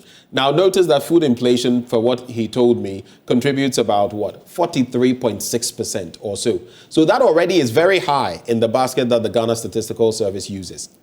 You add a few other non-food indicators in there, and you realize that it is going to impact overall inflation. It doesn't necessarily mean that things may be exactly where we want them to be, that there is more money in the system. No. But generally, this is the picture that is being painted. But of course, for each and every one of us, inflation would also depend on what we go for. If you're buying a lot of those things that are imported into the country, a lot of those on which more taxes have been, added, obviously, you would end up expending more. Is that a better explanation, sir? Hello, Mr. Akafia? I think we've lost him. But I just had to add that to give him context to what we had been discussing. We have some more time to take your calls. You can share your thoughts with us. We are open to engage in you. Isa is our next caller. Hello, Isa. Good morning to you. Kindly share your thoughts with us. Yeah, good morning to you. Please go ahead, Issa. Good morning. Yeah, about the inflation. I don't know. They say inflation fall, but still, prices of goods are still high. We cannot afford to buy. Still, we are still suffering. If you go to buy some, the price is increased like at least 3 times. So I don't know, I don't understand the meaning of inflation fall, and still things are high. So we are not getting it. If you people are sitting there, maybe you are feeling it. I don't know. But we in the ground, still, we don't even want to be hearing this kind of figures and latest things. Right. So I have to explain it to us. We don't know. Thank you. Thank you for sharing your thoughts. I think, Bernice, that we ought to have our statisticians and others give us a lot more education on this. Here's why. Because, of course, like I mentioned about personal inflation, some people are not taking that into context. So for me, I have to make a purchase of fuel every week. So that is direct. It comes to me. The price of fuel affects me directly. When I go and buy something that maybe is important, there is that impact. Today, when we had Mr. Ajaho, he made mention of the fact that, for example, while you would see that in the food and non-food basket, there has been some decrease in terms of inflation, you would still notice that for utilities, for example, water, electricity, and some fuel products, there's still some flux that it is in. Now, if you're someone who likes your nkrumankwai, for example, and you use palm oil's inflation is still very high, actually over 100%. Same for groundnuts. Yeah. Do you get it? Some dairy products are So the caller mentions that, when you go to the market, it is still this. It's an average that they look for. And that average is, like you're saying, it's a mix. So they weight them. They give them different weights. Maybe one may weigh 4. The other one may weigh 0.5. So the one that weighs 4, if there's a decrease, it will impact all of them, and it would appear that there's a general lowering of inflation, but it may not necessarily be so reflective. I know it's still technical, but that is the best understanding I can give. Hello? Hi, is this still Issa? No, Yakubu Natogma. Oh, Yakubu Natogma, how are you? Yeah, calling from Pechima. How are you? Regina Captain. Yes. Let's hear you, please. I want to speak peace. But you're speaking English already. I'm speaking English. I want to speak peace. Okay. Please go ahead. Okay. The kind Yamishra Mujuma Diana Moya. The Damasi. Abayana, what is Piano? You see a Tinomaso. I not been a Mokam. Ukwa, Drum, Bordier 23 years. 23. By fuel above from. By no provision store, Milo, milk. So now and so by a name de abano a found by a sarabano. What we teach us when winning in our Sunday. And a woman share practice never stores any jump, then Sweden, Embra from Lord Fred, Giomogena, Abano for 90 from, not me 2-1 more. Now Embra from Organ of 1 Casano, 1490 from. In fact, sanity, yes, I to pay to Momasa to Nomano. Let's attempt the ano, you are Kosoro. There's Rabbi, on finance for no ye committee, no man sort of store. Market to market. Now, no man, you also may be an omen for no man for my Medamasi. And son of a and so now cannot now go to say price control and our person the banner. And also no market now, ye woman. Yen shed and yanasa, a buying into me regulating your massa. A gano, a ye beam into no, or market. Omudigano and measures be or how use and they can say, yeah, tone to say, and I tone to say, and yes, I have a call and kind to take, send an air be control, and also that in same brain and I'm saying they also say. Many of us say, the amount of times this Bob Abano, once they begin 2 and no more dinaki. Would a series or 2 fuel no to no dinaki. Abano dinner etches from our mumba from, or Mujina. Before that, to more city, no one has to go. When they start the Abano here, the throne 2 million year, my and the programming never. Edia, what the Michigan City? Yo, yadase. Yadase. Yo, what do we see, Ampa? Yakubu from Techima. That's the It's interesting. He opted to. For him to let us know what's happening in Techiman, because, you know, Techiman is referred to. I think he's basically reflecting what he is seeing there, because he's saying that. Of Ghana. Right. You know, it is. Yeah. Bread basket of Ghana. Yeah. So, it will be interesting to know. And I know people who live in Techiman who've tried living in Accra and couldn't. Kwame is joining us from Kadeshi. Hello, Kwame. Let's hear you. Hello. Good morning. Good morning. Good morning. To start with, let me just give my little understanding of inflation. It means prices are changing, but the rate at which they are changing. So if somebody says that because inflation is, even if it is 1%, it means that prices are changing, but they are changing by just 1%. So that should be the basic explanation. But I was a little surprised when you and Prof were discussing the inflation and was attributing certain things to bumper harvest. But when it's getting worse, we don't give it to other situations, but we blame it squarely on government. So probably we should be doing a bit of balancing when we are doing the because there can be policies that affect. Sometimes inflation. I don't think it's Prof. It's not even Prof who said something wrong. It's just that harvest. Maybe certain products are, certain produce are short of the market, because if, for instance, banana is not available, plantain is not available, it will affect inflation, even if government is making the best of decisions. I'm making just a general assumption. So I'm saying that similarly as we would balance it with bumper harvest, we should also balance it with dry lack of it, not by nature, that they are not there. That's why it's affecting inflation. We should balance it when we're doing those things. Thank you. Thank you. Thank you for those comments. That's how we'll wrap it up. But I think, just to be fair, it was Mr. Jaho of the Ghana Statistical Service who spoke about the bumper harvest coming and what that would mean. It could impact inflation. But of course, that would also be dependent on other dynamics. How is our currency faring? What are the prices of fuel, among others? I wanted to mention, Bernice, you remember when you spoke of partly why the IMF boss, Kristalina Georgieva, among others, have been, at the forefront saying, help the likes of Ghana, Zambia, among others. When I interacted with her the last time, she said that the peace in the sub-region sort of hinges on Ghana and our democracy. Do you get what is happening? And we've also seen what has happened in our sub-region, the coup d'etats, the attempts at removing governments and all of that. So there is also that reality that you want to maintain some stability in Ghana so that there is a ripple effect on the sub-region.